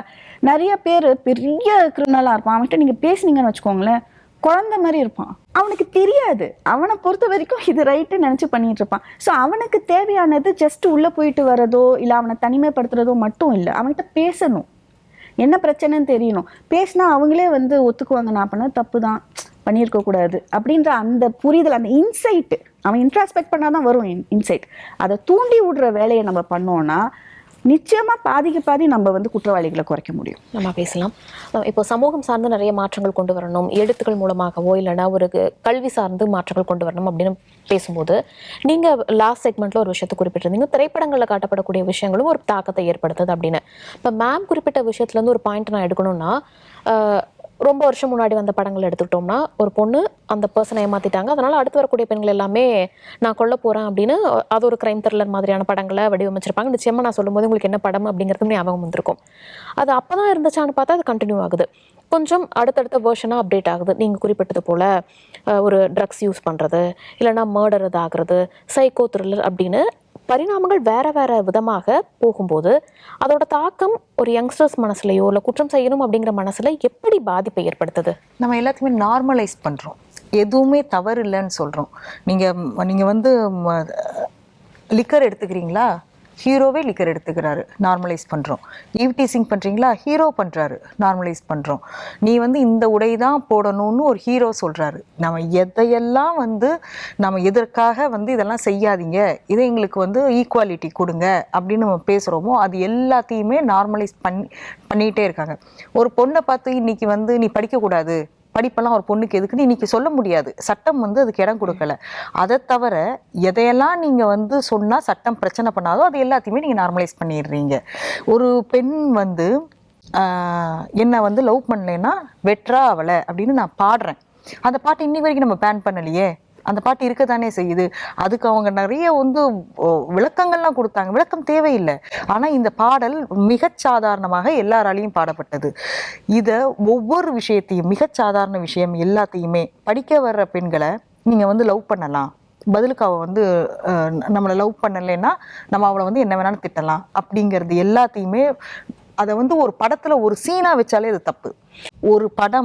ஒரு படமோ இல்லை சோஷியல் மீடியாவில் நீங்கள் எதையாவது இது பண்ணுறீங்கன்னா அது ஒருத்தருடைய மைண்டிலிருந்து வரல, அதற்கு பின்னாடி எவ்வளோ பேருடைய உழைப்பு இருக்குது. ஒருத்தருக்கு கூட தெரியாதா அது தவறுன்னு? ப்ரொடியூசருக்கு தெரியாதா, எழுதுகிற டேரக்டருக்கு முதல்ல தெரியாதா, நடிக்கிற நடிகனுக்கு தெரியாதா, அதில் அத்தனை சப்போர்ட்டிங் ஆக்டருக்கு தெரியாதா? ஏன் யாருமே குரல் கொடுக்க மாட்டேங்கிறாங்க?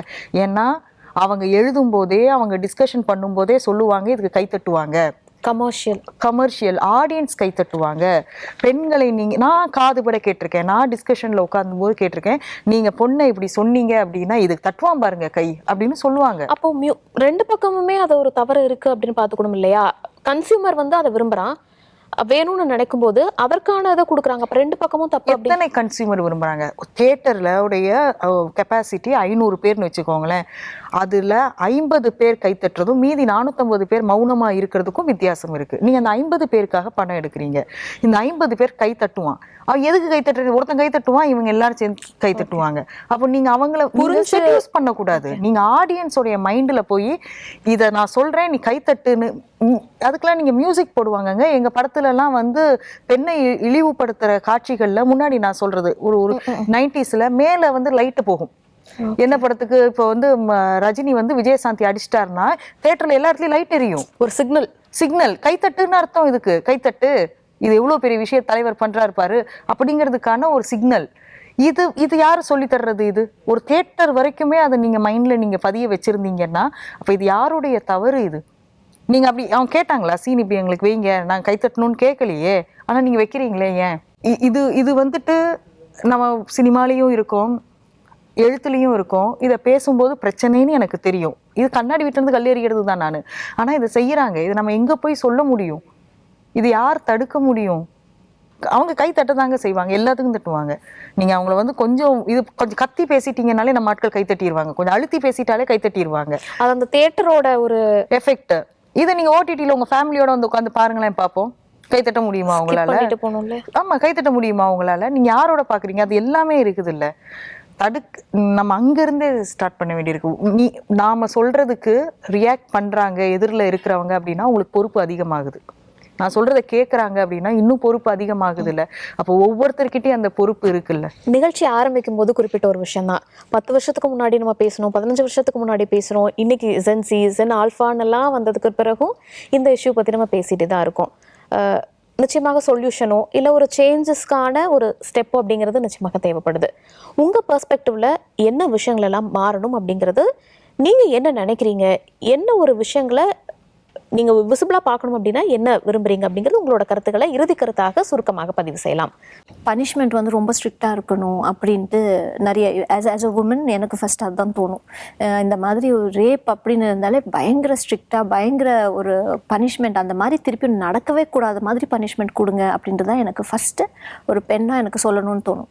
ஆனால் அதே இன்னொரு சைடில் என்ன தோணும், நெக்ஸ்ட் டைம் வந்து ரேப் மட்டும் பண்ணி விட மாட்டான், இப்போ மர்டர் வரைக்கும் போவான். ஏன்னா அந்த விக்டிம் போய் ரிப்போர்ட் பண்ணிட்டான்னா எனக்கு இப்போ இது. ஸோ அந்த இன்னொரு சைடும் வந்து நம்ம பார்க்க வேண்டியது தான், ஒன்றும் பண்ண முடியாது. அதே மாதிரி justice delayed is justice denied அப்படின்னும். ஒரு ஒரு ஒரு க்ரைம் நடந்ததுக்கப்புறமா 10 வருஷம் வரைக்கும் அதுக்கு எந்த ஜட்ஜ்மெண்ட்டும் வரலைன்னா அந்த விக்டிம் அந்த 10 வருஷம் அந்த விக்டிம் ஷேமிங் நடக்கும்போது 10 வருஷம் அந்த ஃபேமிலி அதெல்லாம் எவ்வளோ கஷ்டப்படுங்க, ரைட்? பட் இப்போ பார்த்தீங்கன்னா க்ரைம் அகேன்ஸ்ட் விமனும் சரி, பாக்ஸோ கேசஸும் சரி, எல்லாமே டிலேடாக இருக்குது. Every year the number of crimes that are being reported, the number of FIRs that are being fine, அதெல்லாம் ஜாஸ்தியாகிட்டே இருக்குது. ஸோ எங்கேயோ வந்து நம்ம க்ரியேட் பண்ணுற அவேர்னஸும், பீப்புள் போய் அதை ஃபைல் பண்ணணும், அந்த ஷேம் வேண்டாம், நம்ம போய் அந்த வந்து ரிப்போர்ட் பண்ணணும், அங்கே வரைக்கும் ஒரு அளவுக்கு நம்ம வந்திருக்கோம். பட் அதுக்கு சொல்யூஷனும் கொடுக்கணும் இல்லை, அந்த சொல்யூஷனும் கொடுக்கறதில்ல. அண்ட் மேம் சொல்கிறது ரொம்பவே முக்கியம். ரொம்ப அந்த ஸ்ட்ரிக்டாக மோஸ்ட் சீரியஸ் பனிஷ்மெண்ட் அப்படின்னு ஒரு சைடில் ஒரு ஆர்குமெண்ட் இருக்கலாம்.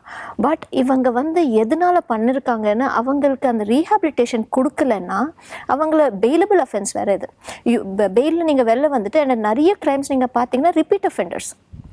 இது ஒன்றும் ஃபஸ்ட் டைம் பண்ணிவிட்டு அதோட நிறுத்தது, most of them are repeat offenders. So இவங்களுக்கு என்ன மாதிரி ரீஹேப் பண்ணுறோம், என்ன மாதிரி கவுன்சிலிங் கொடுக்குறோம்? இப்போ பெயிலில் வெளில வந்ததுக்கப்புறமா போய் போலீஸ் ஸ்டேஷனில் போய் ரிப்போர்ட் பண்ணணும், அதோடு சேர்த்து ஒரு கவுன்சிலரையும் பார்க்கணும். இந்த மாதிரி ரூல்ஸே நம்ம வந்து ஸ்ட்ரிக்டாக என்ஃபோர்ஸ் பண்ணலையே. ஸோ இந்த மாதிரி ஒரு 3-4 திங்ஸ் பண்ணாலே, அண்ட் டெஃபினெட்லி கம்யூனிட்டி அவேர்னஸ், என்ன ட்ரெயின் பண்ணணும், ட்ரெயினர்ஸ்க்கு என்ன ட்ரைனிங் கொடுக்கணும், இது எல்லாமே வேறு நிறையா இருக்குது. ஒரு சேஞ்ச் அப்படிங்கிறது நம்ம ஒரு சைட்லேருந்து எக்ஸ்பெக்ட் பண்ணாமல் it should be a coordinated one. திரும்ப ஏன் அனானிசிட்டி கேஸே போகிறேன் அப்படின்னா that is a landmark case. நிறைய விஷயத்தில் லேண்ட்மார்க் கேஸ் அது இருந்தது. அந்த அனானிசிட்டி கேஸ் வரும்போது தான் எல்லா ஸ்கூல்ஸ்க்கும் ஒரு கவுன்சிலரை மேண்டேட்ரி அப்பாயிண்ட் பண்ணணும்னு சொன்னாங்க. அது வெறும் பேச்சாக தான் இருக்குது, வெறும் பேப்பரில் தான் இருக்குது. எவ்வளோ அது எக்ஸிக்யூட் ஆச்சு? இப்போ வந்திருக்கக்கூடிய அரசு வந்து SSF கொண்டு வந்தாங்க, சிங்கப்பெண் சிறப்பு அதிரடிப்படை, விச் மீன்ஸ் அதோட வேலையே ப்ரிவென்டிவ் அண்ட் ப்ரோஆக்டிவ். நம்ம என்ன பேசிட்டு இருக்கோம்னா, ஒரு குற்றம் நடந்ததுக்கு அப்புறம் அந்த பெண்களுக்கு வந்து அங்கே 0 டாலரன்ஸை நோக்கி அவங்களுக்கு தண்டனைகள் வாங்கி கொடுக்கறதுக்கு நமக்கு AWPS இருக்கு, ஆல் விமன் போலீஸ் ஸ்டேஷன் இருக்கு, crime against women and children இருக்கு, லைக் எலண்டோ இருக்கு, கிரைம் இருக்கு. ஓகே, இவ்வளோ விஷயம் நமக்கு இருக்கு. பட் ப்ரிவென்டிவா யார் அங்கே பண்ண போறா? எவ்வளோ பேர் வந்துட்டு இல்லைங்க இதெல்லாம் இருக்கு அப்படிங்கிறது. ஏன்னா அவங்க நம்ம பார்த்தோம், நிறைய கிளிப்பிங்ஸ் நம்மளால பார்க்க முடிஞ்சு, அவங்க பப்ளிக் பிளேஸ்ல போறதா இருக்கட்டும், இல்லை பஸ்ல போறதா இருக்கட்டும், போய் அந்த அவேர்னஸ் கிரியேட் பண்றாங்க. இது என்ன பண்ணணும் அப்படின்னா அந்த ஸ்கூல்ஸ்ல இருந்தே கொண்டு வரணும். விச் மீன்ஸ் ஸ்கூல்ஸ்ல நீங்க ஒரு கவுன்சிலரை வைங்க, பயப்படுற குழந்தை கூட போய் வாய திறக்கும், நமக்காக ஒருத்தவங்க இருக்காங்கப்பா, நம்ம பேச்சை கேட்க ஒருத்தவங்க இருக்காங்கப்பா. அந்த மாதிரி எத்தனை இடத்துல பாஷ் மீன்ஸ் கான்ஃபிடென்ஷியாலிட்டி, எத்தனை கம்பெனிஸ்ல ஐசியில் பாஷ் விஷயம் கான்ஃபிடென்ஷியலாக வைக்கப்படுது. ஏன்னா பீங் அ பாஷ் ட்ரெயினர், நம்ம எக்ஸ்பர்ட் ஒப்பீனியன் வாங்க நிறைய பேர் அஃபெக்ட் ஆகிறவங்க வரும்போது, இல்லை நான் செஷனுக்கு போகும்போது அங்கே சொல்லக்கூடிய விமன் ஃபர்ஸ்ட் சொல்றது, மேம் பேருக்கு தான் மேம் கான்ஃபிடென்ஷியலான ஆக்டில் இருக்கு, நான் இப்படி கம்ப்ளைண்ட் கொடுத்தா உடனே அந்த பர்சனுக்கு போயிடுது. ஸோ விச் மீன்ஸ் அவங்க என்ன சொல்றாங்க, என்ன பகச்சிட்டு நீ இந்த கம்பெனியில் இருந்துருவியா? இதனால நிறைய பெண்கள் என்ன பண்றாங்கன்னா, ஏதாவது பிரச்சனை வந்துரும். எக்ஸாக்ட்லி, இதனால நிறைய பெண்கள் என்ன பண்றாங்கன்னா, எனக்கு பிரச்சனை வேணா அவங்க டிரான்ஸ்ஃபர் வாங்கிட்டு போறாங்க. பட் ஆக்ட் சேஸ் இத்தனைக்கும் பாஷ் ஆக்ட் விமன் சென்ட்ரிக். ஆக்டே சொல்ற விஷயம் நீங்க அதை ப்ரூவ் பண்ணிட்டீங்கன்னா அது வந்து என்னன்னா சிவில் பேஸ்ட். ஒரு கட்டத்துக்கு மேல அங்க ஹராஸ்மெண்ட், மொலஸ்டேஷன், ரேப் வரைக்கும் நடந்திருக்குன்னா இம்மீடியட்டா அந்த பர்டிகுலர் ஆர்கனைசேஷனை என்ன பண்ணணும் அப்படின்னா அந்த கம்ப்ளைண்ட் அப்படியே ஸ்டேஷனுக்கு ஃபார்வர்ட் பண்ணணும். FIR will be registered immediately. But act சொல்ற விஷயம் டிரான்ஸ்ஃபர், டிஸ்மிஸ், காம்பன்சேஷனும் கொடுக்கணும்னு ஆக்ட் சொல்லுது. எத்தனை கன்சர்ன் இதை பண்றாங்க. இன்னொன்று மேம் சொன்ன மாதிரி சில கேசஸ் 10 வருஷம் 5 வருஷம் ஜஸ்டிஸ் டிலேட் இஸ் டினைன் அப்படிங்கிற ஒரு கான்செப்ட் இப்போ மாறி இருக்கு. வை? பிகாஸ் இப்போ சுப்ரீம் கோர்ட் ரீசெண்டாக ஹை கோர்ட்ஸ்க்கு எல்லாமே சர்க்குலர் கொடுத்துருக்காங்க. எவ்வளோ பெரிய கேசஸாக என்ன கேஸாக இருந்தாலும் 3 months முடியுங்கன்னு சொல்லியிருக்காங்க. That is what act says. ஏன்னா போக்சோக்கு ஸ்பெஷல் கோர்ட் இருக்கு. இன்னும் என்னன்னா சொல்ற மாதிரி அந்த கோர்ட்ஸோட எஸ்டாப்ளிஷ்மெண்ட் நிறைய இல்லாததுனால தான் கேஸ் ஓவர் பர்டன் ஆகுதாங்க. ஓகே, ஸோ அதுதான் ரீசன். இன்னொன்று என்னன்னா, ஒரு ஒரு ஒரு லைக் ப்ரிகாஷனரியா ஒரு போலீஸ் அஃபீஷியலுக்கு, இன்னும் எத்தனை போலீஸ் அஃபீஷியலுக்கு வந்து ஒரு போக்சோ வராங்க, ஒரு விக்டிம் வராங்கன்னா எப்படி ட்ரீட் பண்ணணும்னு தெரியல. ஃபர்ஸ்ட் ஆஃப் ஆல் அவங்களை நீங்கள் போய் கவுன்சிலிங் கொடுக்கலாம், நீங்கள் யூனிஃபார்ம்ல இருக்கக்கூடாது, சிவில்ல இருக்கணும், கலர் ட்ரெஸ்ல இருக்கணும், குழந்தை பார்த்து பயப்படக்கூடாதுன்னு.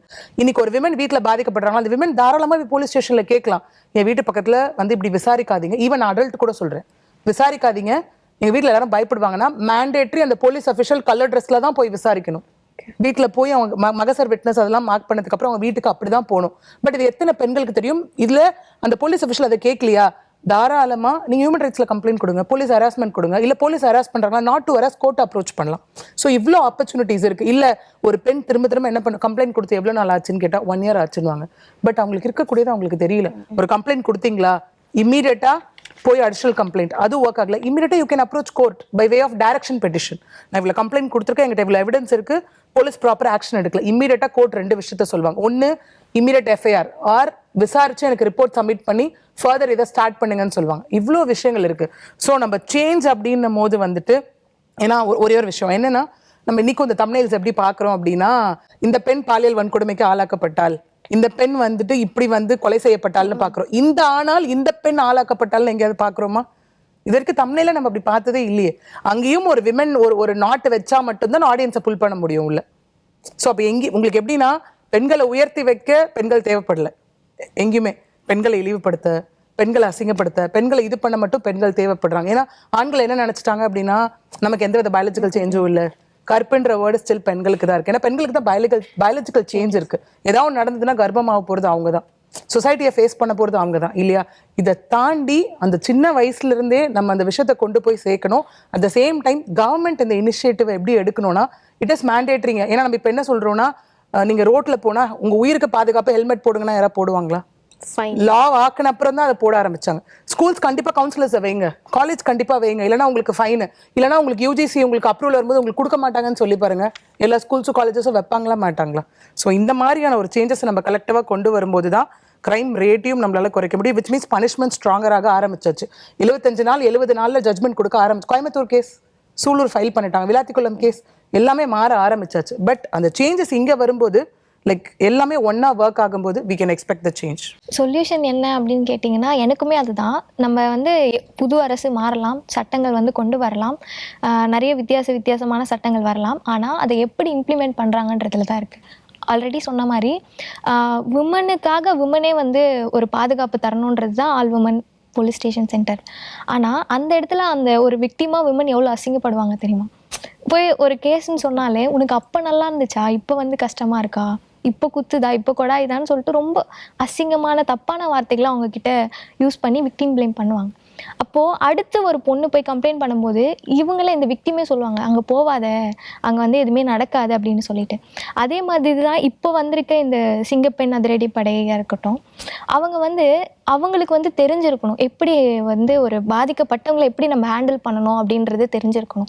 அப்படி தெரிஞ்சு அவங்களோட சைக்காலஜி புரிஞ்சு ஒரு பாதிக்கப்பட்டவங்களை ஹேண்டில் பண்ணால் மட்டும்தான் அந்த விஷயத்துக்கான ஒரு சொல்யூஷன் கிடைக்குமே தாண்டி, நீங்கள் வந்து விக்டிம் ப்ளேம் பண்ணுறதுனால எந்த சட்டமும் இங்கே வந்து சரியாக வந்து இதுவாக போகிறது கிடையாது. அது போட்டதுக்கான பிரயோஜனமே இல்லை. அப்படி வந்து நம்ம சீனுக்கு வேணால் சொல்லிட்டு போகலாம், எந்த சட்டமாக இருந்தாலும் அது வந்து உண்மையான சொல்யூஷனாக கிடையாது. அந்த மாதிரி அந்த சொல்யூஷன் வந்து கரெக்டாக இருக்கணும். அது கரெக்டாக இருக்குதா, இல்லை அந்த விக்டிம் ப்ளேம் பண்ணி அவங்க தப்பு பண்ணுறாங்கன்னா அவங்களுக்கு வந்து கடுமையான தண்டனைகள் வந்து இந்த அரசு தரணும் அப்படின்றது வந்து ரொம்ப முக்கியமானதாக பார்க்குறேன். கொல்கட்டா ரேப் கேஸே எடுத்துப்போம். இந்த கேஸில் வந்துட்டு ரொம்ப பரவலாக எல்லாராலையும் பேசப்பட்டது. ஆனால் அன்றைக்கே வந்துட்டு 2 ரேப் கேஸ் நடந்தது. ஒரு மைனர் கேர்ளுக்கும் நடந்தது, ஒரு நர்ஸுக்கும் நடந்தது. ஏன் அதை பற்றி நம்ம பேசலை? அப்போது நம்ம என்ன பேசணும் என்ன பேசக்கூடாது அப்படின்றத யார் இங்கே முடிவு பண்ணுறா அப்படின்றது ரொம்பவே முக்கியமான கேள்வியாக இருக்குது. இதில் என்ன அப்படின்னா, ஒரு பெரிய கேஸை மறைக்கிறதுக்காக, டைவர்ட் பண்ணுறதுக்காக இந்த மாதிரியான ரேப் கேஸஸை வந்துட்டு வருது.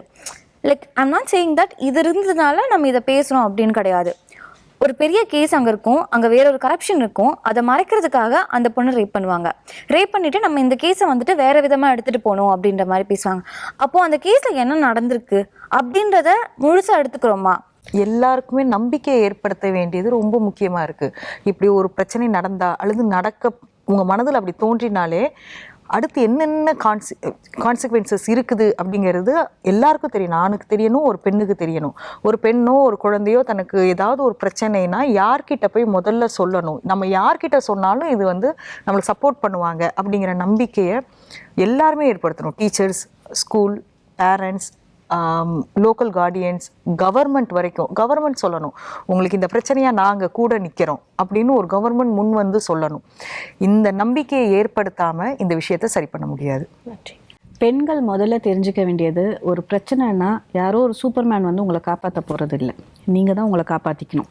முதல்ல அடுத்தவங்க சொல்கிற வார்த்தைகளை நீங்கள் கேட்கணுன்னு அவசியமே கிடையாது. இப்போ இந்த பிளேமிங், ஷேமிங் எல்லாமே நீங்கள் மனசு உடஞ்சாதான் அவங்கள ஜெயிக்க வைக்கிறீங்க.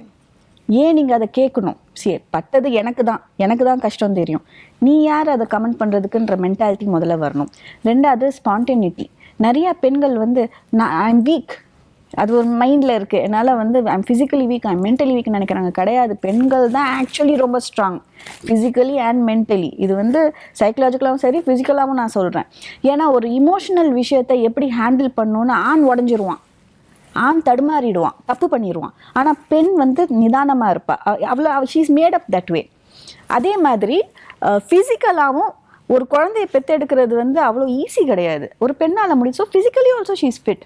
ஆனால் இந்த உலகம் வந்து அவளை கண்டிஷன் பண்ணி வச்சுக்க, நீ வீக்கர் செக்ஸ் அப்படின்றத சொல்லி நமக்கு ஒரு பிரச்சனைன்னு வந்து அப்படியே கிவ் அப் பண்ணிடுறது, சரண்டர் ஆகிடுறது. அது பண்ண வேணாம், ஃபைட் பேக் பண்ணுங்க. அண்ட் இது வந்து ஒரு ஹோலிஸ்டிக் அப்ரோச் தாங்க. எல்லாருக்குமே இதில் பொறுப்பு இருக்குது. அரசாங்கத்துக்கு இருக்குது, எஜுகேஷனல் இன்ஸ்டிடியூஷன்ஸ்க்கு இருக்குது, பேரண்ட்ஸ்க்கு ரொம்ப பெரிய பொறுப்பு இருக்குது. அண்ட் தனிப்பட்ட ஒழுக்கம்ன்றது ரொம்ப ரொம்ப முக்கியம். இதெல்லாம் நம்ம பேசினதுக்கப்புறம் இப்போ இதை பார்த்துட்டு இருக்கிற நிறையா பெற்றோர் அப்பாக்களுக்கு வந்து ரொம்ப சந்தோஷமாக இருக்கும், நம்ம பொண்ணு சேஃபாக இருப்பா, இவங்கெல்லாம் பேசுகிறாங்க நமக்காகன்னு. எல்லாரும் அப்படி நினச்சிட்டாங்கன்னா, எல்லா அப்பாக்களும், எல்லா அண்ணாக்களும், எல்லா தம்பிகளும் பிரச்சனையே வராது. ஸோ எனக்கு மட்டும் நான் சேஃப்டி பண்ணிக்கிறேன், இன்னொரு வீட்டு பொண்ணு எனக்கு வேற யாரோன்ற முதல்ல அந்த மென்டாலிட்டியை மாற்றுங்க. பெண்களை வந்து எந்த சமுதாயம் நல்ல மரியாதை கொடுக்குதோ அந்த சமுதாயம் வளரும். ஏன்னா பெண்கள் வளர்த்துருவாங்க அந்த சமுதாயத்தை.